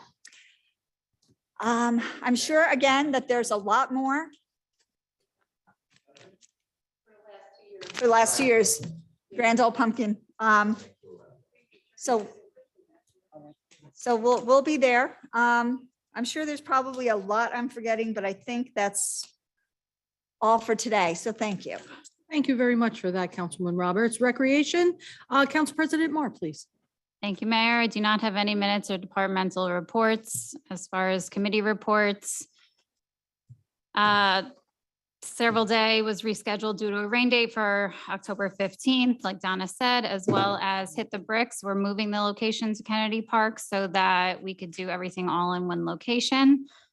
And I also went to Navarre Tree this weekend, and it's always a wonderful event. I danced Garba and we celebrated Durga, and I was loaned an outfit, and it was a beautiful event. And what was surprising to learn is that I didn't know it's been happening at the UES since it's been built and happening in our town for over 20 years. So it's a wonderful event. Unfortunately, I'm pretty disgusted tonight. I can't stomach the fact that we are possibly losing $1 million for our children, a non-matching grant, because research wasn't done in time. As elected officials, it's our job to do our research before these meetings, and we received this agenda on Thursday. I'm also pretty disgusted to learn that elected officials were having meetings over turf fields, leaving me out as the recreation liaison, probably because I'm a Little League family and not an AA family. AA, is there a secret agenda? Were the Wayne Grant Fields all part of this grand scheme at one point? I learned a lot tonight, and I'm pretty disgusted. That's all. All right, so ladies and gentlemen, that brings to my report. The only thing that I wanted to ask of the council at this point was, moving forward, we do have to do internal investigations regarding any and all dealings of the chairman, and most concerning is the redevelopment agency. And as you can see, this will also include recreation matters. Clearly for the points that I put on the record at the beginning of this meeting, and including even the message that I read to all of you. So there's a lot of things that we need to dig into. At this point, in order to move forward with investigations, what we need to do is we need to bring in outside counsel, as I had alluded to at the last meeting, and that would include everything from attorneys to auditors that would have to come in and take a look at the books of multiple boards. One of the other things that I know that Michael DuPont did speak to the redevelopment agency in reference to is the fact that their audit reports were not current on the webpage. It was all the way back to this 2016 date, I believe. And I believe it was Mr. Bella that came up to the microphone at the last meeting stating that all those reports were apparently done. I gave them 30 days in order to actually furnish those and post those appropriately. That time is slowly ticking down. I know that he had said that the reports had been completed, but I have yet to receive or see those posted publicly. They are now? Okay, I didn't check it last time. Yeah, that's very good. I'll have to go back and double check. The last time I looked, I did not see them. And I appreciate that prompt response and that quick turnaround time for the good of the borough and transparency. What I'm asking from the council right now is basically to authorize the clerk to work with our CFO and also would it be our QPA as well, in order to advertise for RFP, so we can see what attorneys and what auditors would be willing to take on this role of being a part of this investigation. We cannot move forward with the investigation until we call for those RFPs. So if there is anybody here that is willing to make that motion in order to start the process, I would appreciate it. We have to have a resolution on the agenda and open it, read it and open it to the public. So if that is the process that needs to occur, then that's what I'm asking for. I'm asking for the council to turn around and authorize that a resolution be prepared for our next meeting in order to move forward with. Thank you very much. And is there a second for that motion? Thank you very much. Then we would need a roll call for that, please. Councilperson Zanoa. Conte. Yeah. June 4. Yes. Mar. Novak. Yes. Roberts. Okay, thank you all very much for that. The second thing that I would also like to entertain, and this would also be added to the agenda, for our next meeting as well is actually the recommendation by Mr. Robinson in reference to that piece of property we were discussing, the wooded area over by Oak Tree. We turned around and we had asked that the planning board and any conversations regarding that being evaluated as a redevelopment zone be halted. But I do believe after talking with Mike as well, after that meeting, that the right thing to do would actually be to rescind that officially. Can we do that just on a roll call vote now? Yeah, We have to have a resolution to rescind it. You can do it now. We can do it now. That would be really great moved. then. Resolution number and all that. right? Oh, I don't. okay, all right. Okay, I mean, I want it Don't have it clean, I want it offhand. done appropriately, so Yeah. I'm comfortable with I'll Ed defer to saying, I'm comfortable with what Ed's saying, but I'm also comfortable with what our clerk is saying. Saying to do away with the resolution, but we don't know the number. of Number that. Oh, you don't know what the number is and stuff to put into the record? Look that up. Okay, so, that up. so I would like that, you know what, I think it's best that it actually appear on the agenda anyway, because I want the residents to see that that's being officially rescinded and voted upon at a regular agenda meeting. So with that being said, I don't think we need to make that a vote unless somebody opposes that showing up on our agenda. I'm asking for that to officially be documented. With that, I'm good. Business administrator. Business Administrator's report. My report is done. Still awake? Denise, you still there? I want to get you to rest. Go ahead, Denise. I'm here, Madam Mayor. Request received from Ashland requesting the new street to the existing facility be changed from 249 Coakley Road to 50 Hercules Veterans Way. Denise, can I ask you something? Would you like Ed to read this for you? It's Can up we- to Ed. If you can't understand me, then let Ed do it. Would you like, I'll have Jess read it because I want you to rest your voice, okay? So is Okay, there any I'm issue fine. with her? No. Jess, would you read that please for Denise?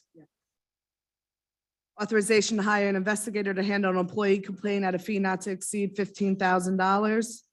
Authorization to appoint Amy Lockman as Clerk 3 in the Finance Department effective October 16, 2022.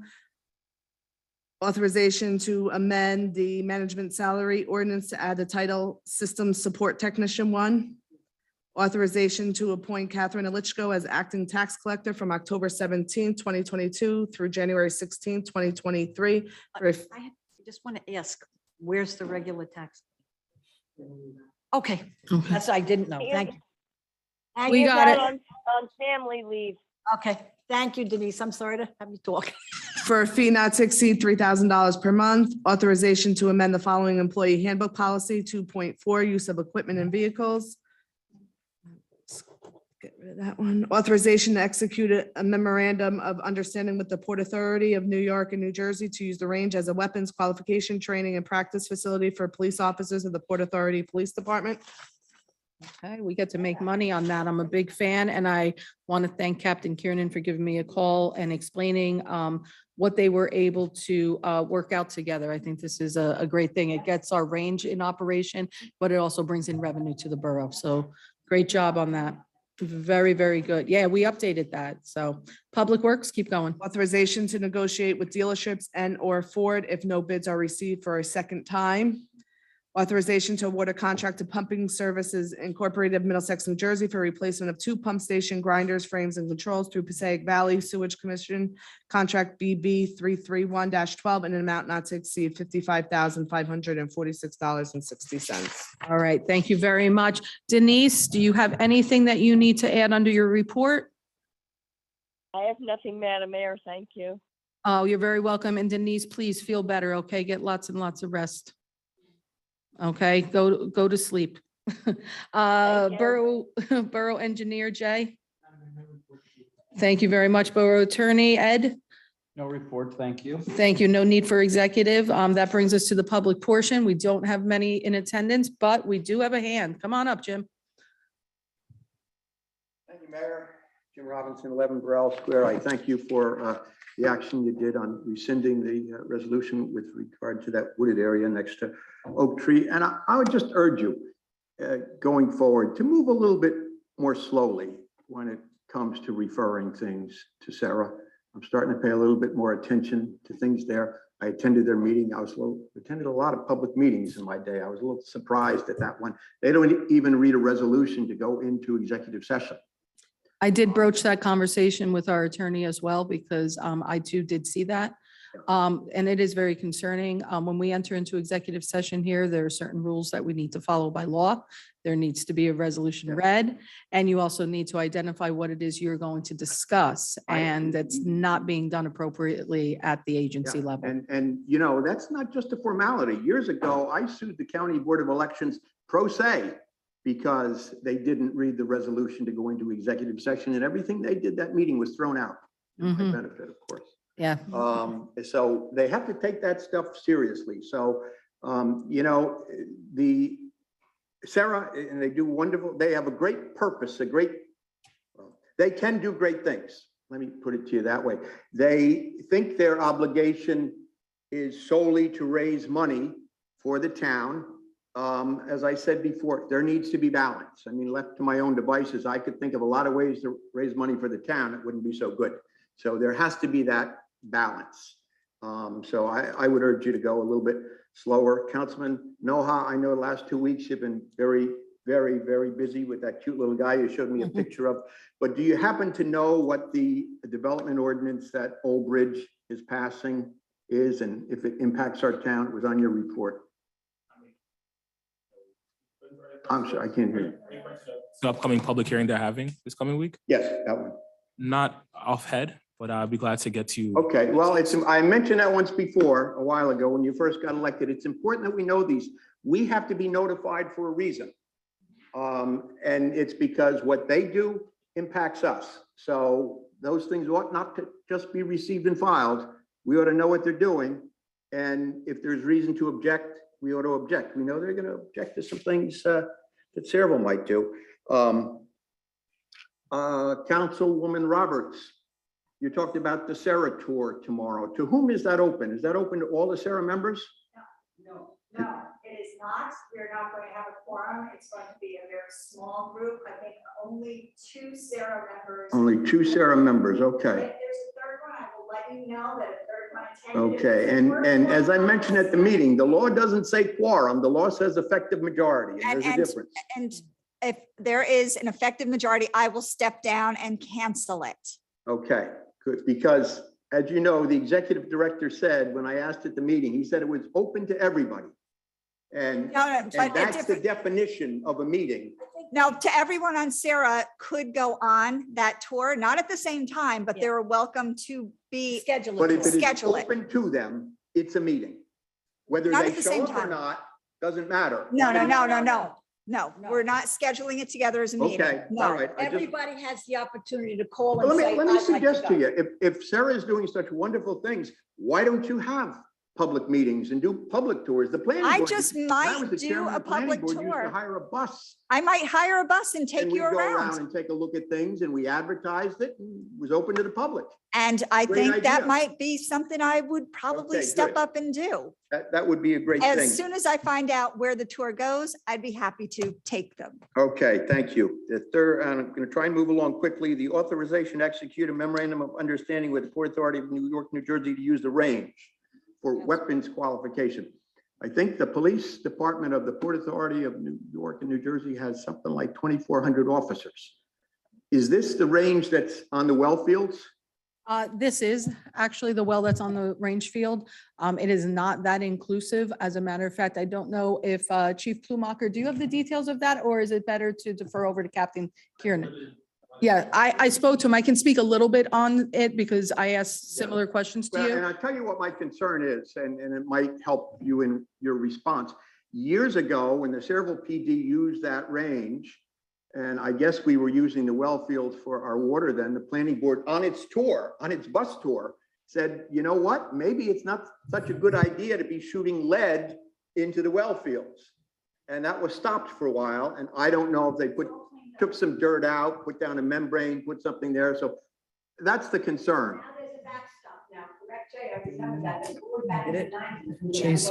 I remember too, because the chief was very annoyed at me at the time, but I think there were lead issues that were cleaned up, but the lead doesn't percolate into the ground. So it wasn't a water concern as far as the well field, but there were some issues. The lead was cleaned up years ago and there are procedures being followed by the police department now. Okay, very good. I appreciate that. And do we still get our water from those well fields? You do not. Most of those wells We are do not. inactive. You're getting it through Duhernal, through other different sources. They're being, But we just spent $800,000 to fence off those well fields, didn't we? the wells are in the process of being cleaned up via Hercules. So you eventually will be. Yeah, able I'm to use talking them. about the grant that the borough got. Speaker Coughlin arranged a grant for us for 800 and some thousand dollars, 850 maybe, so that we could fence off and I'm just if we don't get our water supply from there. You have your lagoons that are potentially used for water supply. I And you have see. wells Okay. being cleaned up as well. All right, thank you. You know what my concern is, though, that we ought to not be putting lead into well fields. Okay, I Duly appreciate. the noted, I had response asked there. similar questions. And lastly, somebody called me today. I'm not going to mention the former Irish mayor's name who called me, but it was not O'Brien. And he was watching Channel 15, one of the previous meetings. I don't know which meeting it was, but it was the time that the martial arts kids were here. And at some point in time, it switched to music. Now, I love music. He loves music. But instead of hearing what was going on up here, there was music. And he called me. He watched it for about 15 minutes. Then he called me and said, turn that on. And I tuned that on. And there was music for another at least 45 minutes. Now, music is more entertaining than what goes on here, except for maybe at the first meeting. That was pretty entertaining, but has anybody heard that? Why did that happen? And I it did just a couple makes years one back. wonder. A couple years back, we had a very long meeting and I remember watching it on TV. I try to avoid that at all costs because I live it. And I had inquired if it was some type of a timing thing that all of a sudden the meeting cut off. I actually don't even remember if it was a council meeting. It might have been a planning board meeting that I was actually watching where it cut and all of a sudden it went to the ads and to the music. Is that what Well, we're talking about? we That could happened. see you folks. We just Oh, couldn't but you couldn't hear us? hear That's you. new. We I didn't hear heard that. music. It was good music. I think it's time. So Tom fixed it. It was a timer thing. Okay. When that happens, I mean, definitely have them email immediately. Tom does take care of it, but I know I was told that it was a timing thing. well, if we But I didn't know know. what it is, then we ought to know how to fix it. I agree. Okay. Yeah. All right. Thank you very much. Jess and Have a great Nicole are evening. saying that Tom did fix it, but I just quickly looked up that ordinance that Jim was referring to. It's they're changing, Old Bridge is changing the sizes and the heights and the openness of fences. And I guess, Fantastic. okay. That doesn't That's really it. matter to us. Very good. Thank you. I didn't mean to cut you off, Chief, but you know what my concern is. so, Chief, I know that I spoke to Captain Kiernan for a while. I appreciate that he called me last week in reference to this agreement, the memorandum of agreement that they have.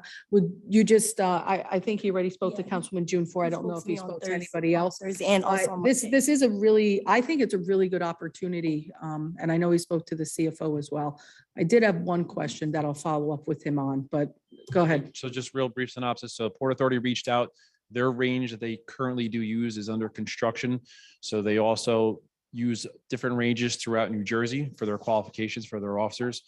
They reached out to our department requesting to take a look at our range and see if it would be a right fit for them and their agency. So we took them out there. They're very impressed by our range and how we operated out there. We did enter into a MOU with the Port Authority. I believe was reviewed by Mr. DuPont. Mr. Dupont and Ms. Biancamano as well as BA and CFO as well. The agreement, there's no set amount of times or how many times a year they're going to use it yet. It's kind of as an as needed basis. So it's going to be a good trial run from now to the end of the year to see how much they're really going to need to use it. So they're not going to be out there shooting every day. They're about down to 2,200 officers. They're down a little bit from that 2,400 they used to be through attrition and some other things. But yeah, so that's part of the plan. Again, it's not going to be used every day where they'll be shooting out there. Yeah, and they're scheduling directly with us. They don't have access to it without scheduling with us and making sure that we're not using that range as well. They also have to comply with all of our rules and regulations that we have in place already, which they agreed to. They also agreed to a dollar amount that will bring in revenue for us, which is a nice thing because we don't use it all the time. We only have qualifying, twice a year? twice a year, a couple of times throughout the year, we do use it for refresher stuff. Yeah, for refresher things and everything. So the fact that we spent the money to turn around and upgrade, make the corrections and do the cleanup, this was actually, it seemed like a no-brainer. I know that Denise had looked into the way in which we can receive that money. One of the things that I wanted to make sure happened is, our police department budget. There's a lot of things that we still need to accomplish there. So I wanted to make sure the money that we were bringing in from a budgetary perspective didn't just get absorbed into the general funds, that we can put it towards, PD type of improvements and stuff, because we always have a hard time finding the money for that. And they worked hard to make this happen. And the last thing that I needed to follow up with Mike was just to make sure that our JIF and our insurance was aware that we were going to be extending that over to the Port Authority. So that way we're covered from an insurance perspective. But I believe Mike said that that was already looked into.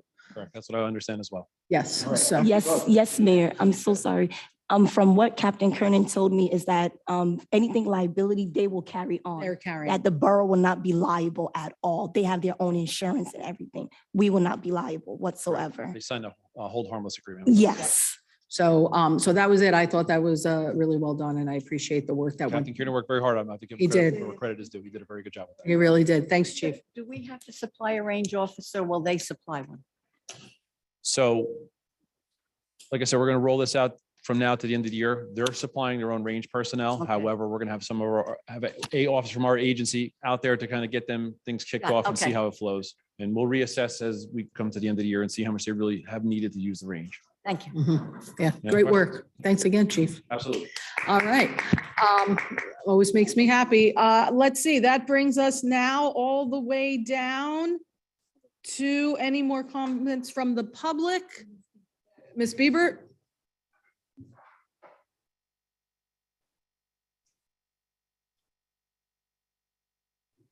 Karen Bieber, 9 Burlington Road. I'm responding to Councilwoman June Ford. It was wonderful to see you finally make it to one of our meetings since January. It was awesome. Yeah, I talk to him all the time. Yes, I understand that. But business does get conducted at the meeting. And this, I have 2 memos here dated, one from February of 2022. And that would be from Mr. Kirknick. And the other one, which was also stamped from the Borough Clerks, that was in June. This has been discussed, just to give you a little background. I started this mission in front of the council in 2021. So February. So February of 2023 will be 2 years. When we finally got to the point, as Councilwoman Moore had correctly indicated, while we were kind of bounced around, it started here in February, then we went to the Board of Health. They didn't really, they weren't against it, but they weren't doing anything progressive to help make it happen. So I came back to the council September 27th, 2021, and they had, the council all agreed that, yes, we need this. So they directed me to go to the conference room, as Michelle again had correctly stated, to discuss this with Mike DuPont. So we seem to be charged, I should say, with this duty to discover what is going on with these different ordinances. So we had gotten 6 different ordinances from 6 different towns. We sat down, we looked through all of this stuff. We reported back to Mike regularly. We weren't being guided or joined by whoever the public safety liaison was at that time. So again, this is before your time. So in November of 2021 was probably the first time we met with Mr. DuPont. So you're talking about a completely different contract, okay? That was being looked at in respect to the initially putting this ordinance together. So these things do have to be, God wanted to make sure you knew the whole story, and just to kind of reiterate it for everybody else that's here. Essentially what happened that day in June, as I had explained to you in the meeting the other night, is that Denise and I were both clear and present. We had yet another meeting with Mike to look at revisions. And at that point, he's the attorney, he makes ordinances, We don't, it's above our pay grade, free volunteer. And he felt that it was okay to put that through. So we were like, wow, I wonder why we came, but whatever, he should know this. This is his job, not ours. We're just out there doing this for free for a couple years volunteering. So at that point, he presented it in September. I mean, if you guys need to tweak it, it was wonderful to see PFA and Sammy's Hope here, because we had looked through too many organizations, particularly local, and got zero. We were on our own. So yeah, when the community and the government partner together, better things happen. But again, I can't force people into a doorway to do this. We can only try, again, as volunteers for free, because this problem has been clear and present for many, many years here, like other ones that seem to have been mentioned tonight, that people just don't want to take accountability for it in the total. But we're trying to do that, and so hopefully you guys will, and I do have the questions the answers rather, that we had suggested or prepared from the concerns of Mr. Mick, which I did not bring that orange folder that night, and I've been carrying with that religiously. It's been, I'm encountering nothing but hurdles with unfortunately, with the Board of Health. I don't know why. I mean, it seems to be pretty obvious to most people and to the council members here that we clearly have a problem in this town, and the cats aren't going to fix it themselves.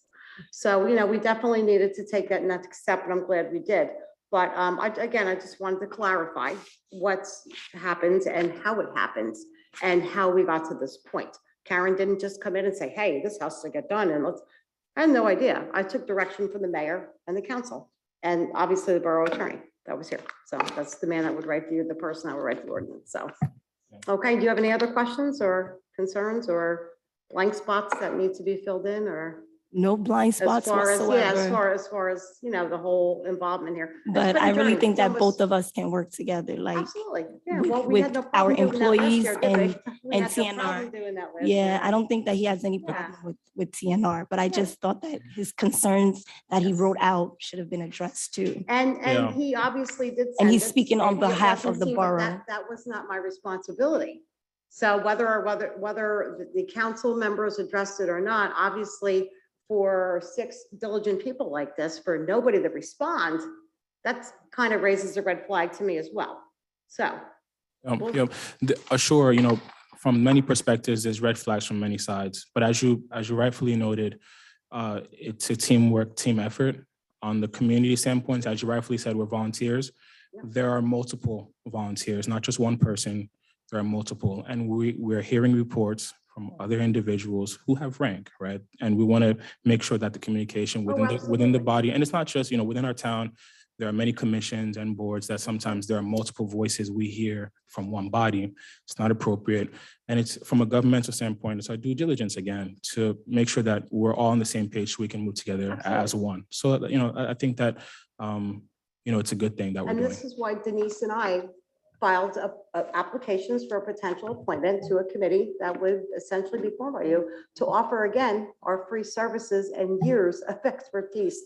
And we know where all the bodies are. We know where all the colonies are. We need to clean this town up.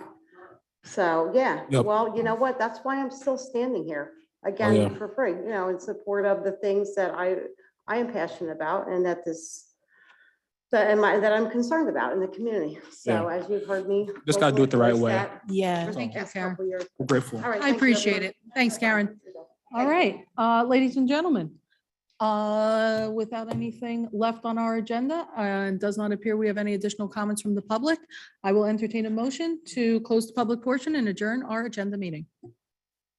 I make a motion to close the public portion and adjourn. Second, You want it separate? Okay. She has spoken. Portion. Is there a second? second. All in favor? Wait, all in favor? Aye. And Motion to adjourn. Second. all in favor? Aye. Very good. If Jess tells me to separate, we are separating. I'm not messing with my clerk. She says it, we do it. All right, ladies and gentlemen, have a great night. Hey, it's only 10:30. That's a record.